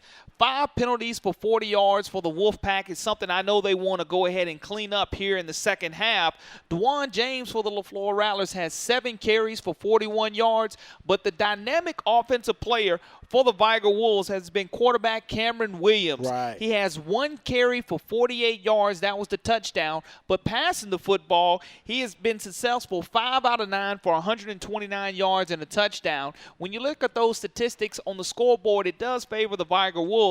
But as we talk going into halftime, the LeFlore Rattlers were down 21-0 against the Gulf Shores Dolphins 1 week ago and came back and won that game 22-21. Coach Scott talked about it at halftime. Let's see if they fix it. Let's take it down to the sidelines. Kimberly Dunn has coach Anthony Schamberger. Well, maybe we had some technical difficulties. We couldn't get her on. We'll try to check back with her as we get ready for third quarter action here at Lab People Stadium. I thought she had Coach Schamberger, but maybe it didn't work out. But, Corey, you hit it right on the head. Cameron Williams, that 129 yards, 85 of it to James Jackson on that huge pass play as we got close to halftime there. Tijon Phelan, the quarterback for the LeFlore Rattlers, in his second start, his brother Sean Phelan unable to play due to some type of knee injury. He was only 3 out of 8 tonight. But the clock management right there at the end of the second quarter cost the LeFlore Rattlers points on the board. The Vigor Wolves had 3 timeouts remaining. The LeFlore Rattlers punted the Vigor Wolves the football, and then the Wolfpack did what you said they would do. The quick strike ability, one play, they go to the house, and just like that, 21-0 is our score at halftime. It is as we get ready to head to third quarter action here at Lab People Stadium. Let's head down to the sidelines now. It's a Tenderbone Catering's update with Kimberly Dunn. Yeah, I spoke with Coach Schamberger, and he said that what he has really talked to his team about is making those connections and getting those tackles. He said that is really going to be what makes the difference here in the second half. And then he had to rush off to continue to motivate his team and get them rallied for this second half. Back to you guys. Thank you, Kimberly. We do appreciate that. I'm sure he had to get them motivated. And, Cora, we saw the officials talking, huddled up in the middle of the field there as we approached halftime. Vigor will be receiving the ball. LeFlore will be kicking off. Wonder what they were discussing there. Something you don't see that often, a delay of game penalty called against the LeFlore Rattlers. At halftime, you have 10 minutes to complete your halftime performance, whether you're doing recognition, which the LeFlore honored their Hall of Fame members, and they took too long because the band was still on the field and did their full halftime performance, and because of it, now the LeFlore Rattlers assess the penalty, but will be kicking off from the 35-yard line. All right, Vigor will be receiving back for them. You've got the combo, James Jackson and Charles Crawford. They've been handling the kickoff and punt return duties tonight for the Wolfpack. And Dwan James, he pretty much does it all for LeFlore. He'll be handling the kicking duties. Vigor declines, so they'll receive the ball here up 21-0 over LeFlore. And we talked earlier about the respect that people have to have for Vigor. Wolves head coach Derek Scott, he led Vigor to the playoffs in his first year last year and even got his first playoff win, Corey. So that's some huge respect you got to give to him. That was huge for this program, getting back on track as the Vigor Wolves receive the football, now coming out looking to put more points on the board as we start the second half. Mr. Crawford gets it across the midfield stripe, maybe stepping out at his own 49. That's our Scholar Student Athlete of the Week, as my executive producer tells me. He's right. Charles Crawford all over the field and on the screen at halftime as well, Corey. The Vigor Wolfpack have several honor students, Cameron Williams, the quarterback, we saw him score early. He's an honor student. Charles Crawford, along with Ronald Smith, is also an honor student. You look on the flip side, Julius Horn, the defensive back, is the other honor student for the Wolfpack. So you love to see scholar athletes on the field at all times. Yeah, Miss Peak talked about that at halftime. Athletics, but also the academics. Got to graduate. That's important and get you career and job ready. So just across the midfield stripe, Vigor takes over in the power I formation. Receivers at the bottom, 11:51 here as we get second half action. They're starting to strike again out to Charles Crawford. That is incomplete. He tries to plead to the official, like, give me a break here, but that's incomplete for Vigor. When you look at Corey's checklist at the beginning of the game, one of the things that was very important for the Vigor Wolves was to establish the running game. As we take a look at this replay, Cameron Williams had his main man wide open, Charles Crawford. Crawford wasn't able to come under the football as it was a little bit underthrown, bringing up 2nd down and 10 now for the Wolfpack. Similar to the first play they called the first time they touched the ball in the first quarter. Play action and throwing it over the top, trying to connect with Charles Crawford. 2nd and 10, ball at the LeFlore 49, and they decide to hand off to Darian Dell. Appears as if he ran into his own quarterback during the handoff, and then the Rattlers wrap him up. Not a good series thus far for the Vigor Wolves, bringing up 3rd down and 15 now for the Wolfpack. As we take a look at the replay there, they did run into each other and not any continuity there. Whitsitt went right, so did the quarterback, and they bumped into each other, thus producing the negative yard situation. Appreciate that, Corey. We'll check that. Jalen Whitsitt, not Tandarian Dale. I've got to say about, what would you say, we're about 8, maybe 10 stories up here. Those 8s and 9s look really close, man, on those white jerseys. 3rd down for the Wolfpack. Williams escapes. He's got plenty of room. Can he get the first down? Runs into one of his own backers, and he's brought down maybe a few yards short of the first down marker. That's something that we saw early in the second quarter. Cameron Williams, when the play breaks down, his ability to use those quick feet that he has comes up a little bit short. The Vigor Wolfpack are beyond midfield. I know they probably want to go ahead and flip the field in this situation and make LeFlore try to sustain some type of long drive, but Coach Scott and his staff are over there talking about right now, do we go for it on the 4th and short, or do we punt the football? Ball at the 43, kind of in no man's land. Too far to kick a field goal, too short to punt, so they'll just keep it here and maybe try to draw LeFlore off. It's 4th and 4, and Coach Scott does call timeout. Maybe he wants to discuss some things. He saw something he didn't like. That timeout was called as the play clock was winding down, didn't get the play in fast enough, so you want to establish 4th down and 4 and keep it at 4th and 4 instead of 4th and 9. Take a look at some of the scores last Thursday here at Ladd Jackson, all over Williamson, 21-6. Murphy and Baker, that was a close one, came down to a field goal. You rarely hear that in high school football, a winning field goal as Baker tops Murphy 32-29. You saw this one up close and personal. LeFlore comes back for the win over Gulf Shores. Vigor all over Wilcox Central. Look at there, Corey. Friday, we were down in Theodore. Davidson ruined homecoming, 39-0. And look right below it, Mary Montgomery, 43-10 over Bryant there. Mary Montgomery going to host the Auburn Tigers tomorrow, Auburn High School Tigers. It's going to be very inclusive for the MGM Vikings to sustain momentum off of that big win that they've had so far in the season. It is Blunt all over Rain, 38-0, and Central over Faith. Keep in mind, we'll fast forward. We don't do this very often. Davidson is off this week. Mary Montgomery plays, but that sets up a big matchup next Friday as Davidson travels to MGM. That's going to be a huge 7A Region 1 game, Corey. Playoff implications and seeding are at stake in that game, Al. It is. 4th and 4, and it appears as if the Wolfpack will punt the ball. But you never know. Ball at the 43, and there it is, some trickeration. Handoff to the up back as he gets around the edge and brought down. That's number 31 for Vigor, Eric Phelps. I thought we may see a horse collar, but we do not see a flag as he was brought down a little rough there by the LeFlore defender. On 4th down and 4, the Wolfpack come out of the timeout and punt formation as we look at the replay, and the up back gets it. Great job of carrying out the fake, Julius Horn does, but the Vigor Wolves come up big on their first 4th down opportunity tonight with the fake. Phelps plays defensive back, but also handles some of the kicking duties as Coach Scott said, we're kicking by committee here tonight. 10:08 remaining in the third quarter. Vigor on the move again. First down, Jalen Whitsitt. He gets the first down plus some more. I believe he's going to be right at the yard marker there. I may have jumped myself too early there, Corey, but he picked up at least 8 or 9 on that play. Got 9 yards on the play, Whitsitt did, and running back by committee here in the second half will wear this LeFlore defense down as the Vigor Wolves are now going tempo, looking to go quickly and catch the LeFlore Rattlers on their heels. They sure do line up rather quickly there. 2nd and 1, we'll call it.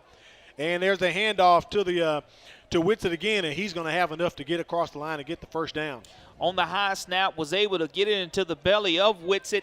Great job by LeFlore making the stop, not allowing them to score, and that's important for the LeFlore Rattlers to get any stop they can. Jalen Rencher from his defensive tackle position, he's a 6', 255-pound senior on the stop.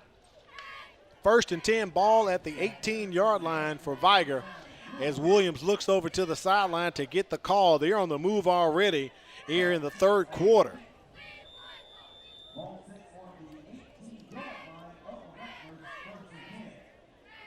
Wolfpack trying to keep this momentum going and get some more points on the board. Whitsitt runs out top to escape, and Williams is brought down, and he is sacked. Randy Wiggins, we saw him have back-to-back plays, which he shot the gap early in the second quarter.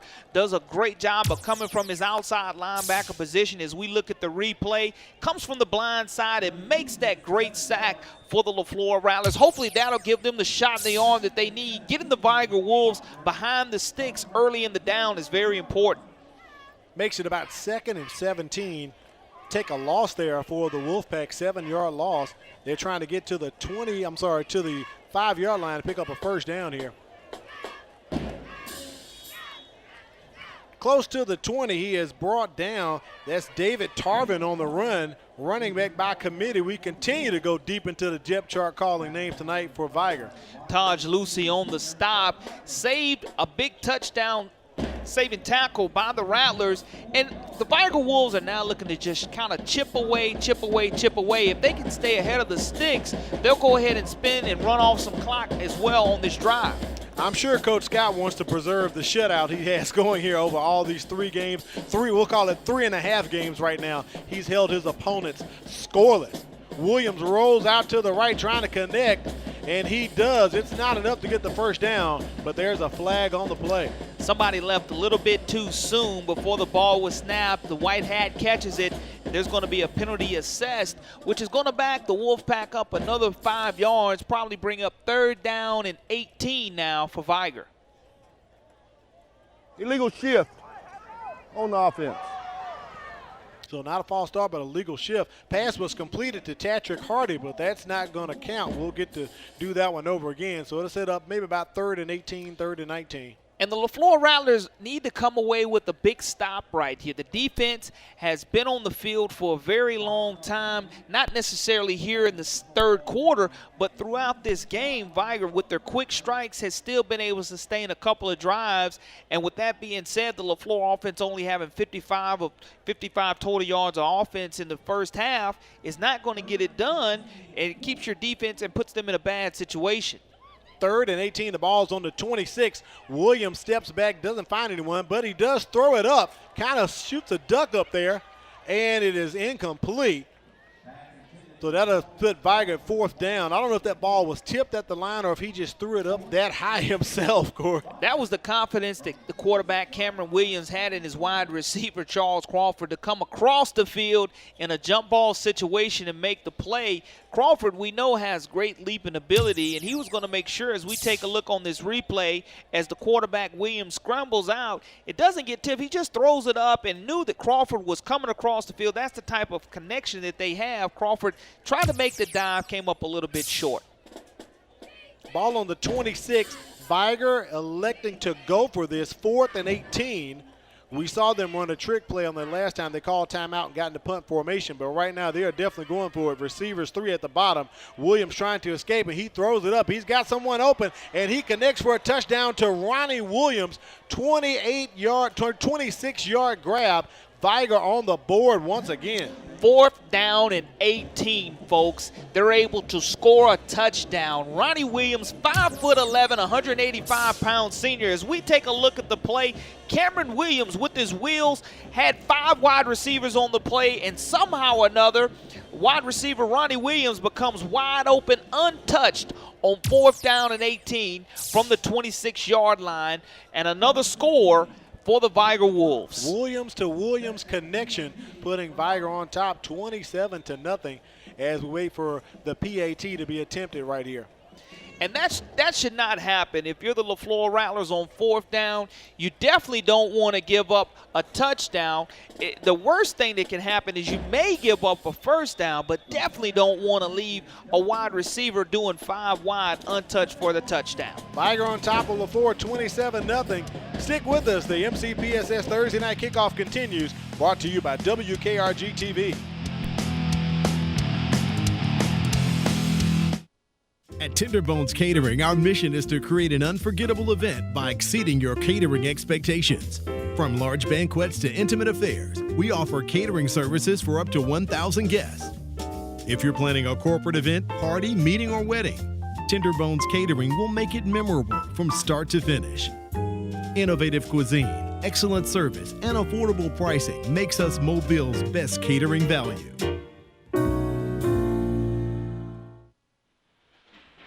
Welcome back to the MCPSS Thursday Night Kickoff, brought to you by WKRG TV. I'm Al Whedon, Corey LeBounty in the booth with me. Down on the sidelines, we have Kimberly Dunn. Vigor on top 27-0. It's the Cameron Williams show. He's run for 1. He's thrown for 2. Corey, what else can the kid do? I tell you, he's going to be selling popcorn or beating on the bass drums in a moment. Wow. He is Mr. Electric. As we said, he is Mr. Everything for Vigor. And right now, LeFlore needs to sustain some type of drive. 55 total yards of offense in the first half. You kind of sputtered here to start the 3rd quarter. But what you would like to do is get ahead early on your downs. And if you're able to do that, like you were able to do in the 1st quarter, just kind of pick away at this lead. You're trailing now 27-0. We know the lead is not insurmountable, but when you start looking at the scoreboard as time elapses, no disrespect to Gulf Shores, but this is the Vigor Wolves tradition that we're talking about. That is correct. Phelan heads out to his receiver, catches him wide open on the quick screen, gets that ball out to Rodney Finley, who picks up some quick yardage there. Set up 2nd down and for the Rattlers. Finley is hurt on the play, and that's the go-to wide receiver. Has really looked to call his name a little bit more tonight, but unfortunately have not for the LeFlore Rattlers. That's Phelan's go-to wide receiver, so hopefully this young man is not hurt seriously. As we take a look at the replay, does a good job of making the catch, getting yards after the catch, and just comes down, and the ball might have landed on his gut to knock the wind out of, and hope that's all that is right there, Al. Hope that all it is. You're right about that, Corey. 6:49 here remaining in the 3rd quarter. Vigor on top 27-0. Vigor has 51 winning seasons of football, Corey. Ironically, this is LeFlore's 50th year of playing football. Now, we know up until 1980 it was called Tomanville, but think about that. They have 51 winning seasons, and LeFlore's been playing ball 50 years. I mean, that's respect there, man. No doubt about it. When you look at the tradition of both of these schools in football, Mr. William Bill Jesse, what he was able to do at Tomanville, LeFlore, and you look at the Wolfpack tradition, of course, 2 great programs historically. Yeah, absolutely. 2nd and 5 for LeFlore. I'm sorry, we're going to the 3rd down here.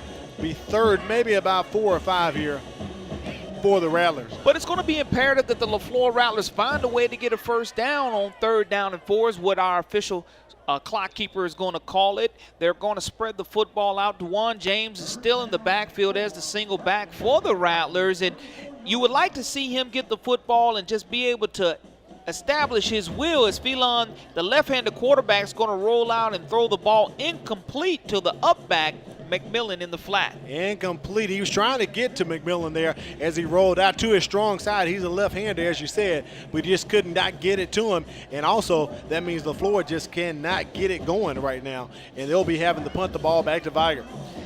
Charles Crawford deep for the Vigor Wolves, and you can look for the return to be set up for him to take one to the house, because we know he's a highlight reel waiting to happen. We know the type of explosive speed that he has playing the wide receiver and the cornerback position.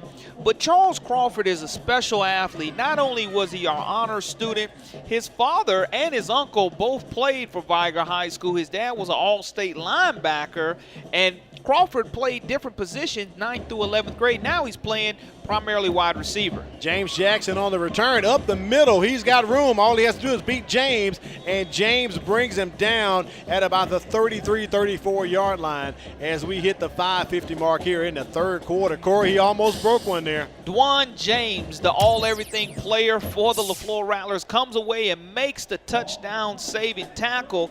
Does a great job of catching the ball off the hop to James Jackson. He's already had one long touchdown tonight. Wanted to get another one. Dwan James breaks down and makes an outstanding tackle in the open field. Vigor takes over right here. That'll be at the 33-34 yard line. Now we're under 6 minutes. I wonder if we're going to have the heat timeout, but we actually have change of possession right now, Corey. We do have change of possession. With that being said, the Wolfpack are trying to prevail that donut on the board that they're holding LeFlore to right now, which is very, very impressive. Let's take a look at the 5A Region 1 standings. Jackson on top right there, 3-0, 4-0 overall. We saw them last week as they took Williamson out. Vigor standing right there, 3 in a row, and all region wins. That is huge. That's what they're mainly focused on. These non-region contests against LeFlore and Baker, really getting Blunt, they get them established for what they really are chasing, and that's that #1 seed in 5A Region 1. The race for fourth right there, Citronelle and Williamson. Citronelle 1-1, Williamson 0-2. And St. Paul's, they'll be taking on Jackson, I believe, next week. That's going to be a big game coming up there at Legion Field in Jackson. Vigor gets the ball here at their own 33-yard line, 1st and 10. Could it be the knockout punch right now? We shall see. They're in the Wildcat. Jackson, he steps back as if he's going to throw, but he decides to keep it. He's got yardage. I'm sorry, not Jackson. That is Charles Crawford. Crawford trying to get room. He gets around the edge. He makes it happen. Mr. Excitement down to the 1-yard line. Ow. He just left the LeFlore defender glued to the turf. We take a look at this replay, a little stutter step, a little hesitation, shows the explosiveness. You must keep snake eyes as we take a look at this replay. Just a straight wildcat quarterback design draw. Crawford has the football, cuts against the grain, making maybe 3 or 4 Rattlers miss on the play. And here comes that stutter step. Now you see me, now you don't. Just undressed the LeFlore defender, and that was on the play, Rondarius Graham, who he just left glued to the turf. Man, he did an Iverson on him, Corey. Oh, my goodness. He ran from one hash to the other. Charles Crawford doing it all tonight. And this is a young man, like we talked about, being the scholar, student, athlete, gets it done in the classroom as well. Vigor sitting at the 1-yard line. Crawford 1 yard away from getting that touchdown. My goodness, he's back again. He hands it off. He catches it, and it's a fumble on the ground. It looks as if LeFlore has it. I'm sorry, the snap was as if the fullback got in the way. I don't know if the center snapped it too soon, but it was some kind of miscommunication going on there, Corey, and LeFlore has gotten this fumble. Ronnie Packer, the senior, anytime you go to a wildcat position, it makes it a little bit difficult because you're not used to that center quarterback exchange. As the Vigor Wolves were punching on the doorstep of putting another 6 points on the board, they weren't able to do so, having their first turnover on the night. Wow, that is huge. LeFlore gets the ball at their own 1-yard line. If we get a chance to look at that replay, maybe we can get an idea. But it seemed to be an exchange problem going on as you notice the fullback in motion. And there it is right there. Hiked it right into number 34, Terrence Smith, causing the fumble. And it's just that timing. When you go to that wildcat, it has to be a clean exchange, and we saw that it wasn't causing the turnover. LeFlore needs to get out of their own area here, out of their own end zone. They're backed up, and they get some yardage there from the back, getting up the middle. He gets a couple on the carry there, McMillan. And anytime you're in the shadow of your own goal line, that's a great call by Mr. Epps, the offensive coordinator for the Rattlers. Give it to the up back and just give yourself a little breathing room. That'll give them about 2nd and 5 here on the 2nd down play for LeFlore. Phelan trying to calm down and tell the Rattlers we're still in this. He hands off to James. He cuts outside, headed toward the sideline, and he gets some yardage, the first down and a little more. So that definitely gives LeFlore plenty of room out to about, to say, the 26-yard line. Great play by DeJuan James. We know he's not going to quit and keep his feet churning. The cornerback, or the safety, Aaron Williams, 6'1", 185-pound junior, comes up and makes the stop, but not before LeFlore does a great job of establishing first down and moving the sticks. Yeah, let's check that. Ball's at the 25, so LeFlore's got some room now. They can get the offense going. As you notice, Phelan now steps back to the shotgun. He was under center for those first couple of snaps there. Hands off once again to James up the middle, and he gets maybe 6 or 7. He is the workhorse for the Rattlers, as we said earlier in the broadcast. Quality back is DeJuan James. That's what we saw in the first quarter by the LeFlore Rattlers, being able to get positive yards early on down and distance. We see DeJuan James on the replay lower his pads and try to run over the cornerback Aaron Williams, but he's able to get those positive yards and brings up 2nd and short. 2nd and 2, and the ball's on the ground. Phelan tries to recover it. Let's see if he got back to it. He does. One of those exchanges once again, Corey. And that's up to the quarterback to make the clean exchange. Sometimes when the running back steps in the wrong position, if that ball is exposed and too far out and you do run into your own teammate, the ball is going to hit the carpet. And that's the second time that we've seen that happen for LeFlore tonight. Fortunate for the Rattlers, they were able to recover their own fumble. They lose a couple there, makes it 2nd and 7. Single back set for the Rattlers. Low snap once again, ball on the carpet. Wow, back to back. And that just becomes a mental issue for the LeFlore Rattlers that you want to try to avoid altogether, because you set up a 2nd down and short situation. Now you've gone to 3rd down and over 14 yards.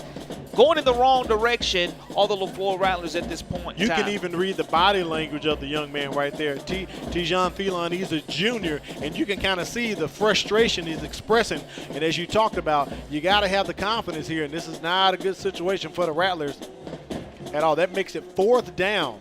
I thought it was 3rd. 4th down. Let's take a look at the 6A standings we have in the area here. On top, Blunt, 4-0, Spanish Fort 4-0, and you've got Daphne sitting there 2-1. We're talking about the region records. Look at Rain there, 2-1 and 2-2. This is a very competitive region, Corey, very competitive. Blunt was able to handle their business last week against BC Rain, showing why they are 4-0 and the #1 team in 6A, but it is a very competitive matchup. You look at BC Rain being in that 4th spot, still looking at Saraland in the 5th with Baldwin County and LeFlore trailing there shortly, but the cream of the crop is clearly the Blunt Leopards, and they have an epic showdown tomorrow night against the McGill-Tulane Yellow Jackets, the #1 team in 7A. Yeah, I'd be remiss if I didn't mention that. 8 Mile will definitely be lit up tomorrow night. 7A Region 1, there it is, McGill. They're going to face Blunt on the road tomorrow night. That was their only loss last year. Davidson, Mary Montgomery locked in a tie for 2nd place. There's Baker and Foley. By no means, Foley and Theodore are not out of this. And as it came down last year, there was a 3-way tie for 4th place, Corey. So you could say from Mary Montgomery or Davidson down to Murphy, who knows what could happen in the next 3-4 weeks. Every game in 7A now within your region is a playoff game, and you're battling for field position. You're battling to see who can get into that 4th and final spot. And right. You can't afford to drop one if you're in 7A thus continuing the season. Here's James with the punt. It appears to go straight up and straight back down. It is bouncing toward the midfield stripe, so the Rattlers will be fortunate there. Ball down at the 39-yard line. Let's take it down to the sidelines for a Tenderbones Catering update with Kimberly. We are feeling a lot of heat over here on this LeFlore sideline. They're really trying to rally their players. The coaches are trying to get them motivated and to stay motivated, because a lot of their teammates are just sitting down on the sidelines. But there have been a lot of messy exchanges, as you have mentioned, Corey and Al, that there were practically 3 in a row messy exchanges that are keeping them from getting that positive gainage and positive movement in their favor. Also with number 12, Finley from LeFlore, that had that injury earlier. He was perfectly fine. He just limped off the field, got some water, and was back at it. So back to you, Corey and Al. Thank you, Kimberly. We do appreciate that. 2:35 remaining here in the third quarter. Vigor on top, 27-0, and they are in LeFlore territory. In the Wildcat, there's Charles Crawford. He's trying to get free, and he's brought down, takes a loss on the play. Tamontre Graham, the outside linebacker, 5'11", 235-pound junior. He's the defensive leader of this LeFlore Rattler team, and you want to see him get involved. He was the emotional leader 1 week ago who got the band and the sidelines. Kimberly mentioned that there's no juice on the sidelines of LeFlore High School. It's up to Tamontre Graham making great plays like that, trying to get the LeFlore Rattlers excited. Randy Wiggins comes off the sideline. He's limping, and he has to take his own self out, and LeFlore's got to put someone in. He's a big playmaker on defense for them. He's trying to run it off on the sidelines. Looks like it may be just cramps, but with that being said, it slowed the game down just a little bit. 2:10 now remaining. The Rattlers trailing 27-0. Really need a stop. Can't let Vigor get on the board in any shape, form, or fashion. Trips at the bottom of the screen as Vigor attempts second down here. Crawford throwing the ball and gets it across the middle, incomplete. Intended for Ronnie Williams, and that was a good throw. You would think Ronnie Williams would come away with that catch. Vigor Wolves staying in this Wildcat formation, trying to give and show the versatility of the wide receiver slash cornerback, Charles Crawford. As we look at the replay, Charles Crawford steps into the pocket just a little bit high for Ronnie Williams, but you would still like to see your big 5'11" wide receiver go up there and get that. Sets up 3rd and 13. We've had a few situations like this tonight, Corey, where Vigor seems to have the momentum. LeFlore shuts them down. LeFlore gets the ball back, and then bang, Vigor comes back with a play. So we'll see what develops here. 3rd and 13, they hand off to the back, and he is brought down immediately by the Rattlers. Jalen Whitsitt on the run. He picks up maybe 1 or 2, not maybe close back to the original line of scrimmage. So we saw this earlier from Vigor, kind of in no man's land. There's a flag on the play, it appears as if, and they went for the fake punt. So let's see what the call is going to be from the referee. Flag close to the sidelines here near us.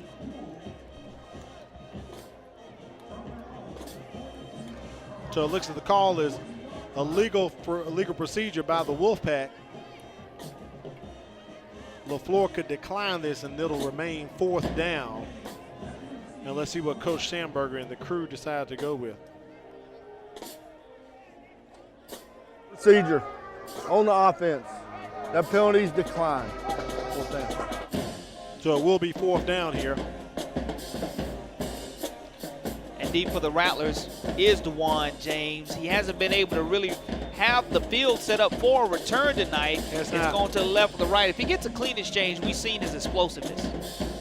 Punt is off, and James looks as if he's going to get this return. He's got a little room, gets up the middle, and the Wolfpack bring him down right about the 17-yard line. Good stop by Gerard Mosley, the linebacker, 5'11", 195-pound junior. Make sure DeJuan James doesn't get that many yards after the punt return. But the biggest thing for the LeFlore Rattlers is that he caught the football, secured the football. Now your offense is back on the field. Your defense gets an opportunity to rest. Trailing 27-0 on the Rattlers. We've seen them do some good things tonight offensively, and then they get caught with the penalty that backs them up and puts them down in distance-wise, not in a good situation. The LeFlore Rattlers want to try to sustain a nice drive right here, take us to the end of the 3rd quarter. Number 3, Latravius Rankin comes up a little limping there for the Rattlers off of that punt. Hopefully he'll check out okay later on. Sounds of the mighty marching Rattlers below us, trying to get them rustled up here to make something happen. Little trickeration, and they decide not to go through with it, but significant yardage being picked up by the Rattlers.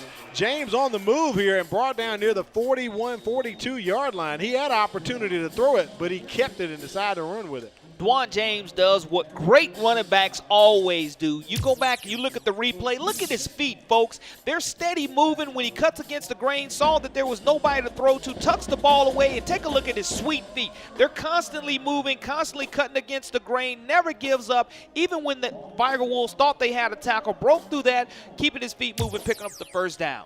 That was a big play for the Rattlers. James once again, and he is slung down by the Wolfpack there for a loss. You thought there might have been a horse collar on the play, Possibly. but it did not get the hand on the inside of the shoulder pad. Because he grabbed the outside of the shoulder pad, he was able to sling him down. The referee, the side judge, standing right there on top of that play. Good no call by the official. So James takes a loss on the play, maybe 1, possibly 2 yards.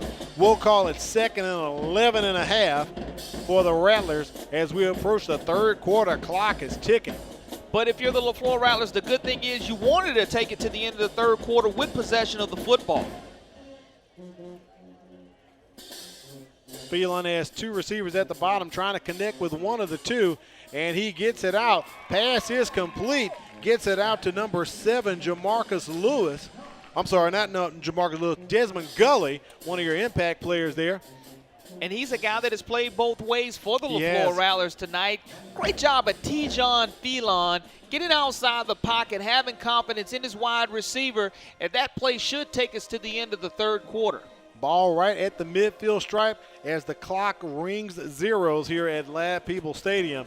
That'll wrap up the third quarter here. Vigor on top 27-0 over LeFlore. Stick with us. The fourth quarter is headed your way. It's the MCPSS Thursday Night Kickoff brought to you by WKRG TV.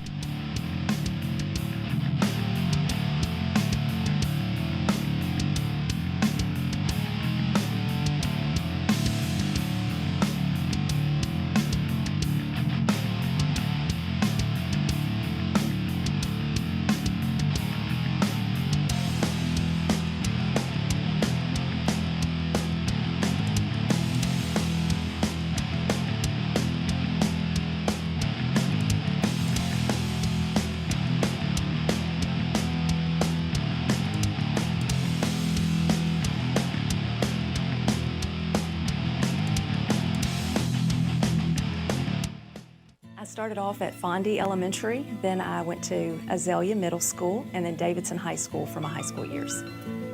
The Mobile County Public School system prepared me for my career by showing me why it was so important to give back. I am involved with the Big Brother Big Sister program, and I've been paired with a young boy that was in the 3rd grade and is now finishing up the 4th grade, and it gives me an opportunity to give back and help mentor him. The class of 2015 earned over $97 million in scholarships, and the class of 2016 is already on its way, graduating students who are college and career ready. It starts with us.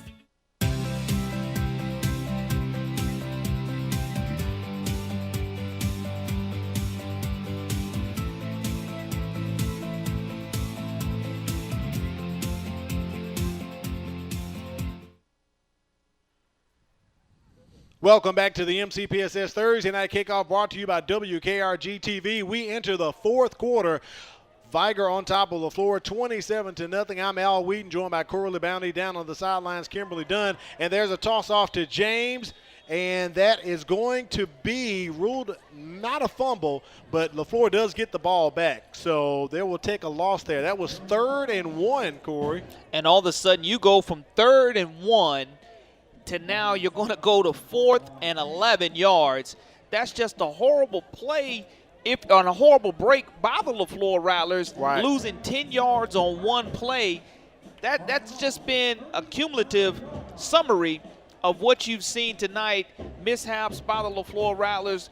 It was 0-0 at the end of the first quarter, and now we're standing at 27-0 in favor of the Vigor Wolves. As we entered this game tonight, Vigor on a 3-game win streak. Also, they had shut out their opponents 94-0. They now enter their 15th quarter of shutout football, and they have accumulated over 3.5 games, 121 points to their opponents 0. Wow. James with the kick. Charles Crawford takes the ball right about his 27-yard line and making a room around the edge. He's got room, cuts it back to the numbers, trying to get to the middle of the field. One Rattler to beat. Charles Crawford on the move to the 15. James tries to stop him. Does he get him? No. Touchdown, Charles Crawford. Unbelievable. Charles Crawford, we talked about it earlier, the fastest guy on the field, the most dominant player on the field. One of Corey's checklist things where you must keep snake eyes on Charles Crawford. Well, guess what, Al? all my eyes and the rest of the stadium's eyes saw how electric Charles Crawford can be on a return. He's our Scholar Student Athlete of the Week, and I'm going to say he's the MVP tonight right now, Corey. Charles Crawford on the punt return touchdown as Vigor extends their lead over LeFlore. And he's atoning for that fumble that really wasn't his fault down on the goal line, in which the Vigor Wolves had an opportunity to punch the ball in early in the third quarter in the red zone area, had that missed snap that hit the fullback. Now the Vigor Wolves have jumped on the LeFlore Rattlers 34-0 if this extra point goes. Now they're going for two in the 2-point conversion try. They're going to roll out to the right side, and he's going to be wide open. The 2-point conversion is going to be good. Out to James Jackson. So Vigor extends their lead to 35-0 over LeFlore. That is huge. 73-yard punt return for Charles Crawford. Let's just let the pictures tell the story, Corey.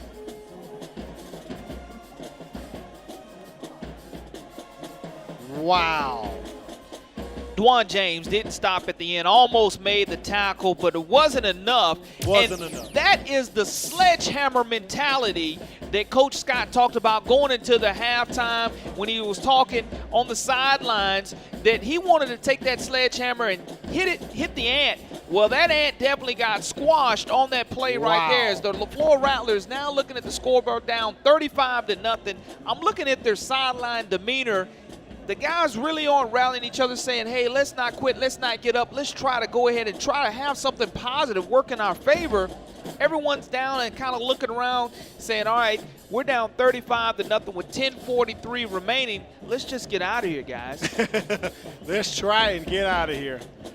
10:43 remaining, and you're right, Corey, the LeFlore Rattlers sitting down on the bench, not standing up, not huddled up. Here's the kickoff return, trying to get around the edge and get some room for the Rattlers on the move there. Number 11, Jaquai Roberts. He gets a good return up to about the 43-yard line. And that's the type of answer that you would like to see by the LeFlore Rattlers. Outstanding block that was given by one of his teammates, and he tried to turn it up and get as many yards as he could. Here's the 5A Week 5 Top 10 poll by the Alabama Sports Writers Association. Jackson on top. We saw them last week. They looked good. Second half, not so well. St. Paul sitting there right behind them. You got Russell, Mortimer, Jordan. Down at the bottom, Vigor still getting some votes. I think after tonight, they possibly may be moving up in the top 10. Here's the 6A Top 10. Blunt still sitting at number 1, second week in a row. Spanish Fort, not surprised at all by that. We'll get a look at the rest of them after this play. James brought down close to the line of scrimmage, possibly no game. We'll take a look. Here's the rest of the poll there. The top 1, 2, 3, 4 remain the same in the 6A poll. Down at the bottom, Saraland still getting a couple votes. 3 votes just outside of the top 10, Corey. What'll be interesting to see is if Blunt for some reason loses tomorrow night, how far along they'll drop in the polls, losing to the number 1 team, McGill-Tulane, if that happens to them tomorrow. Davidson wins last week over Theodore, bumps them up 1 spot from 8 to 7. McGill still holding tight on that number 1 spot with 28 first place votes. Pass way downfield, and it is intercepted by Eric Feltz, who's bringing that ball back. He's got a lot of room in front of him. He had a lot of green grass. He's trying to get open and fumbles the ball, and looks like LeFlore has recovered it. They did. It's going to be 2 turnovers on 1 play. The LeFlore Rattlers are going to start off probably 10 yards from where they initially had the football. If there are no flags on the play and this play stands, it will be 1st and 10 LeFlore Rattlers. Phelps Jr. will be credited with the interception and with the return, but wasn't able to hold on to it. As we take a look at the replay, Phelps Jr. did an outstanding job of locating the football, turns around and has a pretty decent return going. He does. But the one thing that he forgot to do was hold on to that pigskin and wrap it up. As the LeFlore Rattlers come from the side, he trips up, doesn't hold on to it loosely. The LeFlore Rattlers are able to recover 1st and 10. Claude Armstrong, that big right tackle, picks and lands on that ball. And golf will call that a mulligan, Corey. Credit to the LeFlore Rattlers on that particular play. Even though the turnover was in effect and Vigor had it, they wanted to make sure that they didn't just let them walk into the end zone and put another 6 on the scoreboard. So LeFlore with the do of a 1st and 10. They go back deep again, and he is picked off number 26, Aaron Williams. back-to-back interceptions. Wow. Aaron Williams comes over from his safety position, 6'1", 185 pounds. I have to credit LeFlore for going for the strike right there. And unfortunately for them, there was a white jersey that came underneath the ball instead of his wide receiver, and who wanted to get the ball was Jock Roberts. Instead, the LeFlore Rattlers turned the football over, couldn't capitalize on the break that they just got, and now it's going to be Wolfpack football. 3 Vigors defenders were around that ball, Corey. You can see the white shirts all around there. And there's a look at Phelan as he holds his head in anguish as to, my goodness. He has a good arm. He got the ball out there. He just overthrew his receiver both times. And we have a new quarterback in the game for the Wolfpack. It's going to be their 3rd-string quarterback, Jeffrey Thompson, now checking in for the Wolfpack. It's Derek Scott. We're going to start calling a lot of guys, names who normally play freshman or JV football, have an opportunity to dress out tonight, get into a varsity contest. Jeffrey Thompson, 6'1", 180-pound junior. Oh, yeah, we're going to go deep into the depth chart now for real, Corey. Vigor up 35-0, 9:18 remaining here in the ball game. And you can see the look on some of the LeFlore coaches' faces, just dejection there. And the Wolfpack have a lot of depth. That's something that they've increased upon. Coach Scott in his 2nd year has continued to increase the numbers of the Wolfpack, and the tradition is there. You go back-to-back state champions, voted the best high school team ever in the state of Alabama were the Vigor Wolves, coached by Harold Clark in the 80s. And I tell you, when you look at tonight's game, you have people like Robert Brazil coming to watch this game. Dr. Doom himself in the building tonight. So we had a turnover there. LeFlore gets the ball back, and there's another interception right at the 1-yard line. Corey, I've been around a while. I can't say I've seen 3 interceptions in a row. That's tough if you're the LeFlore Rattlers. And you're trying to get on the scoreboard, not been able to run the ball effectively. As we take a look, T-John Phelan slings the ball, and unfortunately there was no LeFlore Rattlers in the receiving vicinity. There was nothing but white jerseys, and the Wolfpack are going to take right back over possession of this football. Almost like a punt there, but you don't want to punt that away on 1st and 10 there. So 9:07 remaining here in the ball game, and Vigor completely in control. We'll get another look here, see what Mr. Thompson can do. He's a junior, and let's see what the future of Vigor quarterbacking may look like here for the Wolfpack. Hands off to the up back, possibly no gain on the play. That'll give us 2nd down. The good thing for the Vigor Wolves is to secure the football. The clock's going to continue to run. They're in no hurry. They can afford to punt the ball away for the next 5 possessions and still be ahead with 8:45 remaining here in the 4th quarter. This is a non-region game. We talked about that earlier. Vigor and LeFlore haven't played since 2013. Overall, they've met 40 times. Vigor leads the series 29-11. And that last meeting in 2013, LeFlore won that game by a forfeit. So it was 24-6. That was the last time they've met. So kind of reuniting this rivalry here again tonight. Wolfpack brought back, yeah. Horn brought down on the play there. And Vigor's just going to be content to run the football throughout the rest of tonight to try to get the clock to run down, leading 35-0 over the LeFlore Rattlers. But the history of the Vigor program, 459 wins, again, 255 losses and 12 ties.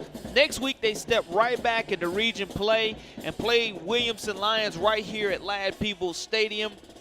Vigor has pretty much owned LeFlore in this series, 27-6 all-time over the LeFlore Rattlers. This will be win number 28 all-time for the Vigor Wolves. And the Wolfpack now are going to be content to scramble out and try to throw the football, and I think a pass interference call would be called. Yeah, I believe the Rattler defender got there a little too early, Corey. The flag immediately came out as the ball was ruled incomplete, so we're possibly going to have some pass interference there. And I'm not surprised that Jeffrey Thompson rolls out of the pocket with them leading 35-0, because you want to get him good quality reps as well. If he converts that pass, possibly you have an opportunity to move the chains, but if pass interference is the call against the LeFlore Rattlers, it'll be a first down anyway. That will be a first down. It was 3rd and 10, so you have literally given them new life here. 1st and 10, and the Wolfpack will retain the ball. And I believe we can see that right there, just a little too early there for the Rattler defender.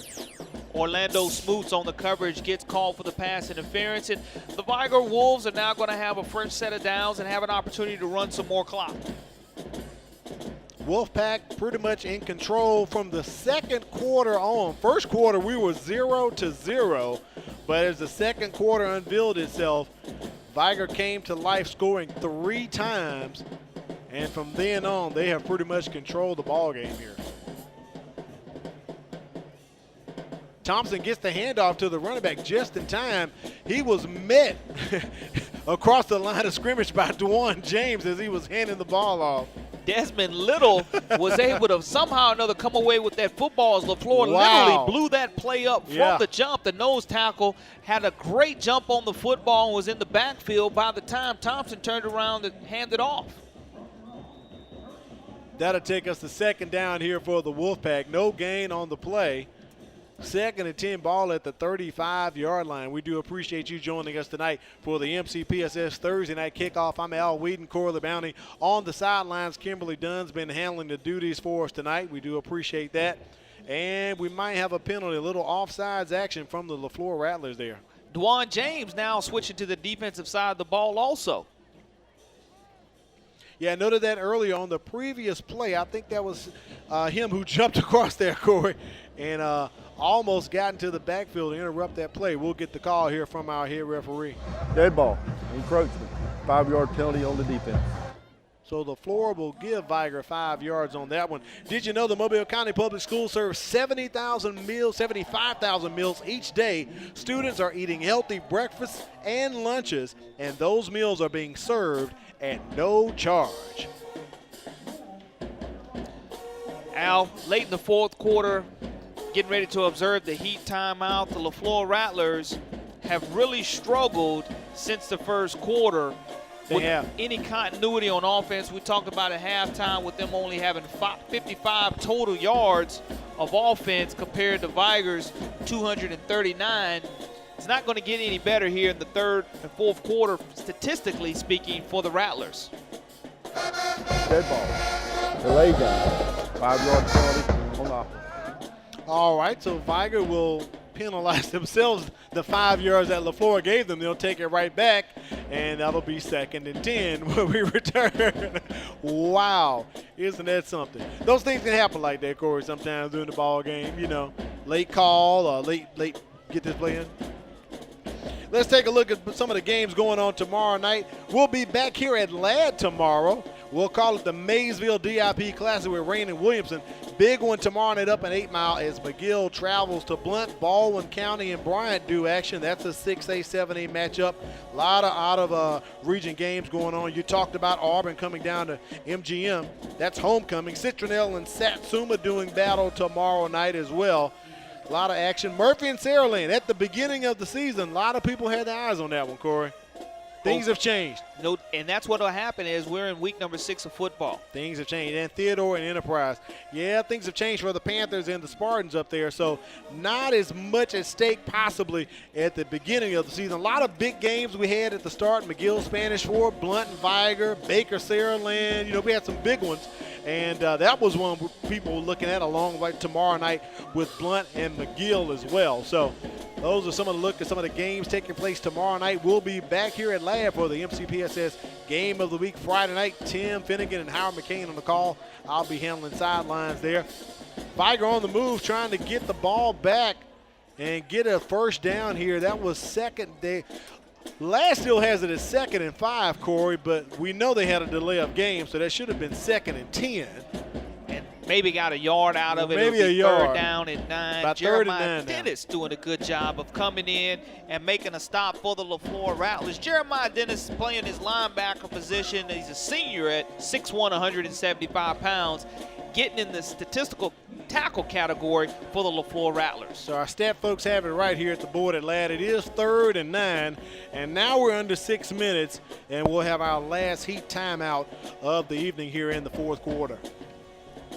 The LeFlore defense came in allowing 24 points per game, have given up 35 tonight, trying to build off of the momentum that they received 1 week ago at homecoming with a huge come-from-behind victory against Gulf Shores. Coach Schamberger talked about it earlier in the week. The homecoming situation is sometimes a distraction for your football team. Right. His team really got it in gear late in the 4th quarter against the Dolphins. Tonight, haven't been able to put together back-to-back drives. We saw in the 1st quarter where they were able to move the chains, move the sticks, not necessarily into Vigor's red zone territory and get into the red zone, but were able to move the football and be establishing themselves on 1st down. You go back and you look at the checklist of things that you have to do. Vigor had to establish the running game, keep LeFlore behind on down and distance, and play great run defense. They've done those things thus far tonight. They sure have. Make sure you follow us on social media there, Facebook, and we're doing it all here with the Mobile County Public School System. It starts with us. And Corey, you hit it right on the head about Vigor coming into this game 3 games in a row shutting out their opponents. Imagine this. If they could wrap this shutout tonight, that would be 4 games in a row, and also keeping their opponents off the scoreboard. That would be 16 quarters. And they are a stingy defense. That average is only going to go down because they came in tonight averaging 14.8 a game, 14.8 points a game, allowing that. That's only going to go down if they continue this shutout. It's very impressive by the Vigor Wolves. We know they played non-region games that were tough, which gave them 2 losses earlier in the season. You lose to the #1 team in 6A, the Blunt Leopards. Right. Then you turn around and lose to a resurgent Baker High School football team. Can't take anything away from those 2 losses. You learn from them, you get better.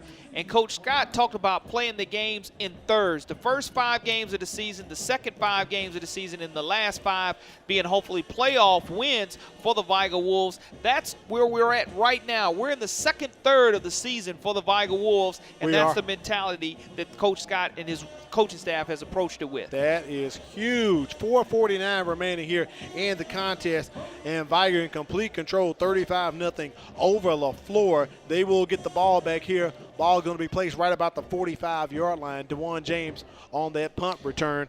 I've noticed a few of the LeFlore Rattlers kind of limping off the field here. We saw one player going up in the stand. There's another one going underneath to the locker room there. So maybe have some injuries going on for the Rattlers, but not enough to overcome right now this 35-0 deficit. And the LeFlore Rattlers are right now, you're looking at the scoreboard, trying to get out of this game without having any more injuries to your football team, because you jump right back into region play next week, and it's going to be critical that you have all firing on all cylinders if you're the LeFlore Rattlers, because this one is a non-region contest. Basically just determines whether you're going to have some momentum going back into region play next week. Fumble on the snap there, and it appears that Vigor has landed on it. Big number 93 is jumping up and down, and we have a turnover. Vigor does recover that fumble. And that's close to LeFlore's maybe 4th or 5th turnover in the contest. You're not going to win many football games when you turn the football over more than 3 times. LeFlore Rattlers turned it over close to 5 times tonight. The Vigor Wolves will take over with 4:40 remaining here in the 4th quarter, looking to necessarily run out the clock, possibly even take delay of games in order to run as much time off the clock as possible. Yeah, that would be the thing to do. You don't want to get any injuries, any unnecessary penalties. You just want to keep it positive, wrap this game up, and walk out on top with the shutout, 35-0 here. Giving a lot of guys an opportunity to play, like you said. Jeffrey Thompson at the controls for the Wolfpack. Thompson hands off to big number 5, David Tarvin. He picks up a couple yards there, maybe 2 or 3. That'll take us to 2nd down. He's going to run hard, and the Wolfpack are going to continue to run hard. Let's hope the LeFlore Rattlers continue to use their textbook-style tackling abilities and not let the Vigor Wolves get a gimme. But what the Wolfpack will try to do is run this play clock, down to almost 1 before they snap the football each and every time that they get it. Hopefully after the ball is snapped, get more than 3 or 4 yards per carry. That way they're able to continue to run this half or this quarter and end the game with the football. The one thing I like about Thompson, he's come in, Corey, he's cool, he's calm, and he's letting that play clock run down before he snaps the ball. Ball at 2 seconds when he takes the snap there. And there's going to be a flag on the play as well. Another run by Tarvin, and there is a flag on the play. Let's go on the sidelines and check in with Kimberly Dunn for a Tenderbones Catering update.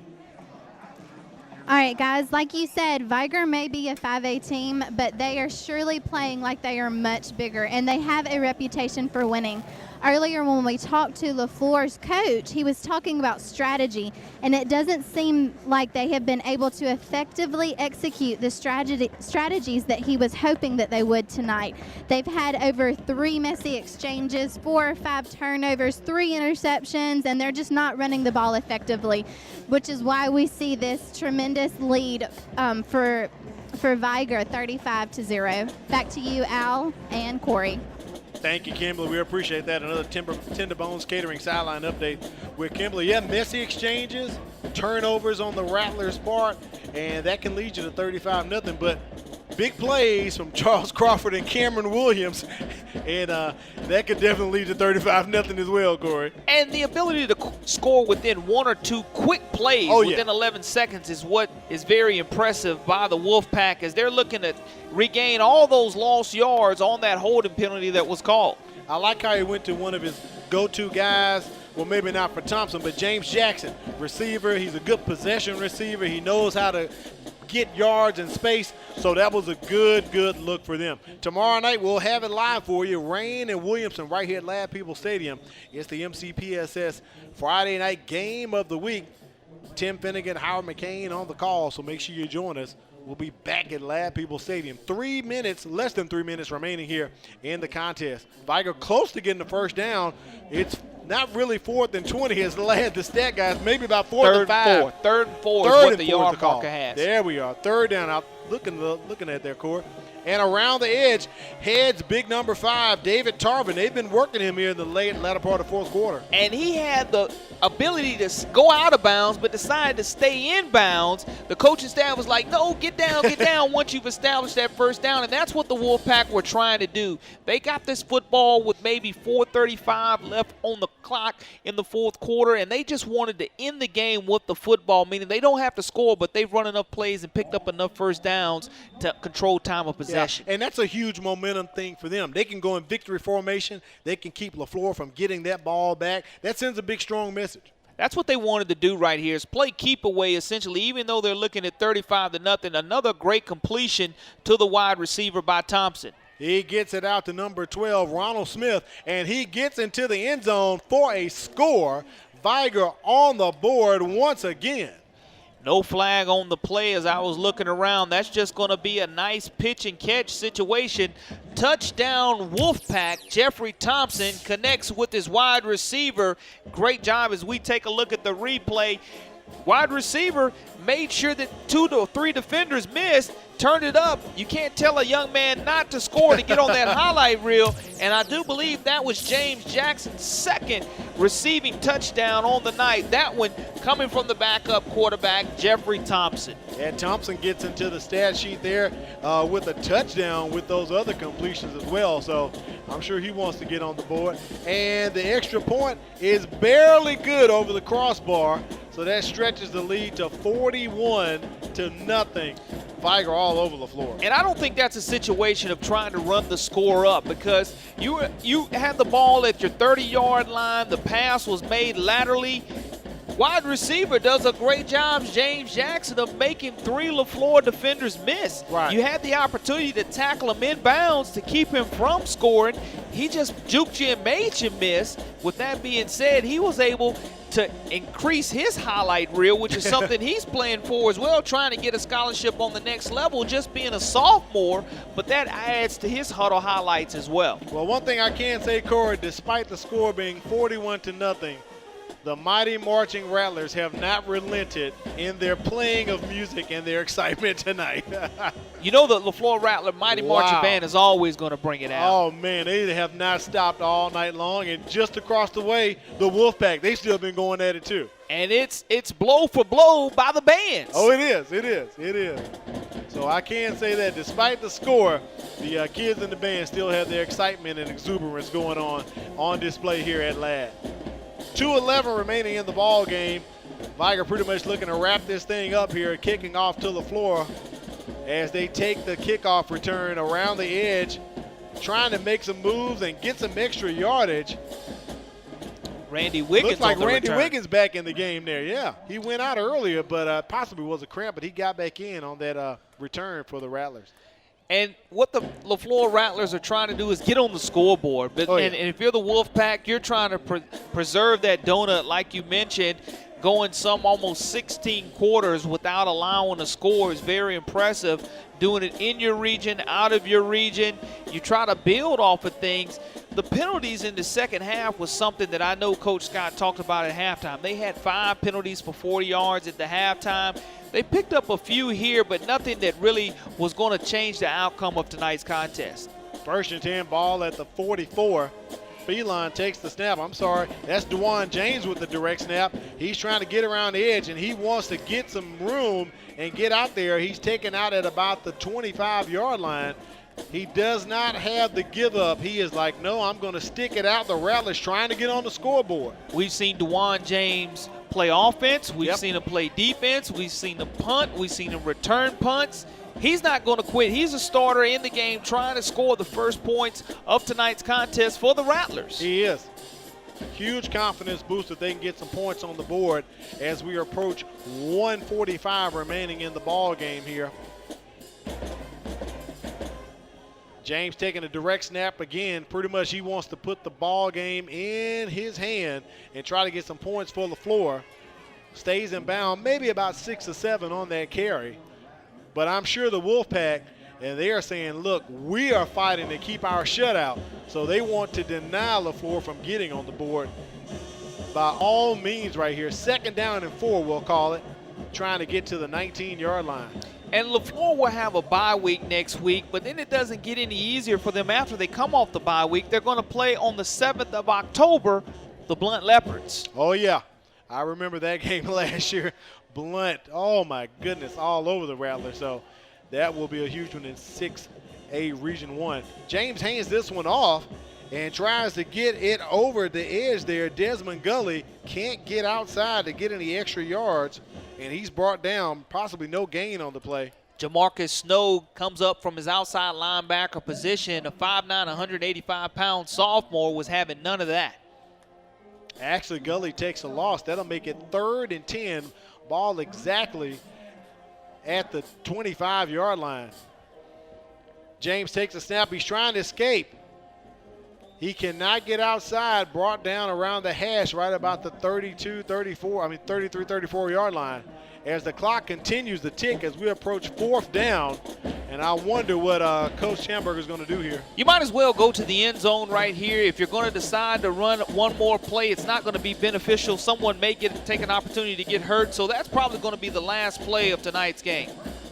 Possibly, maybe, as the clock ticks down to 5, 4, 3. I don't see Coach Schamberger calling the timeout or anything. He lets it run out, and Vigor all over LeFlore tonight, 41-0.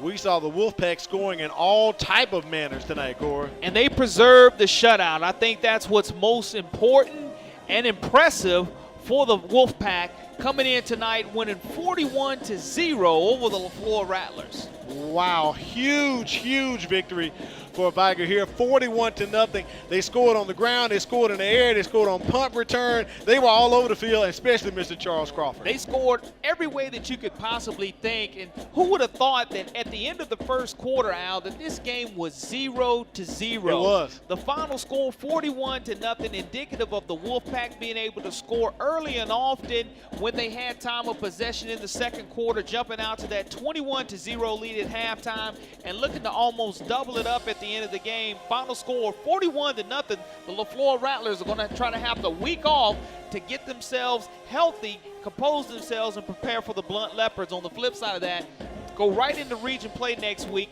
Do the Vigor Wolves playing the Williams Lions right here at Ladd Stadium. First time these two teams have met since 2013, and Vigor gets the victory 41-0. I'm sure Kimberly's trying to catch up with Coach Derek Scott of the Wolfpack. While we're up here, we'll talk about it. Charles Crawford, he scored. Cameron Williams scored. James Jackson scored. It was just Wolfpack, Wolf after Wolf. They were everywhere, Corey. They were everywhere tonight. They lined up in the I formation. They lined up in the Wildcat. But when you are able to score in 11 seconds very quickly and keep LeFlore's defense on the field, not great things are going to happen. Right. And 41-0. Late in the game, the Wolfpack add another score, not trying to rub it in. Just a great touchdown reception by the wide receiver, Jackson, on his second touchdown of the night. Actually, what can you do at that point? You said the young man wants to get in the end zone, and LeFlore had opportunities to wrap him up. The Rattlers take a tough loss tonight, losing to Vigor 41-0. We're trying to get down to Kimberly on the sideline with Coach Derek Scott. I'm sure she'll make it down there. Corey, next week we've got a nice game headed your way, as we'll have Murphy and Foley here doing their thing is 7A action. We saw Foley early in the season. Chris Armstrong, the dynamic quarterback, did not play. Now let's go to the sidelines. Let's check in with Kimberly Dunn. Coach, what do you attribute this win to tonight? Well, I just want to thank our coaching staff. I think our coaching staff did an excellent job preparing our guys this week. The plan they put together worked well. Obviously, we got a shutout, so that's big for our defense, and our offense was able to score points. So we're very excited about that. My offense coordinator, Eric Scott, also my defense coordinator, Kendall Goodwin, they did a tremendous job, and their staffs, all those guys are too many to name, but I just want to give them the credit. Yeah. And how does this prepare you for next week's game against Williamson? Well, this game right here is a non-region game, so, it's fun and all, and we're glad to play a game, but obviously we got to get back into that region play and finish up region play strong. Yes. Thank you so much. Thank you much. Thank you, Kimberly. We do appreciate that. 16 quarters of shutout football for the Wolfpack, and I know Coach Scott is excited, Corey. And you could tell it all in his face. Gave credit to his brother, who runs the offensive side of the football for him, and Coach Godwin did a good job defensively as well. 3 consecutive shutouts. That's impressive. All right, that's going to do it. Vigor on top of 41-0 for myself, Corey LaBounty, Kimberly Dunn on the sidelines, executive producer Quentin Howard, and the entire MCPSS Thursday Night Kickoff TV crew. We thank you for joining us for the MCPSS Thursday Night Kickoff, brought to you by WKRG. Next week, we're back here at Ladd as Murphy and Foley do battle in another MCPSS Thursday Night Kickoff, brought to you by WKRG. Thanks for joining us. We now join Hogan's Heroes, already in progress.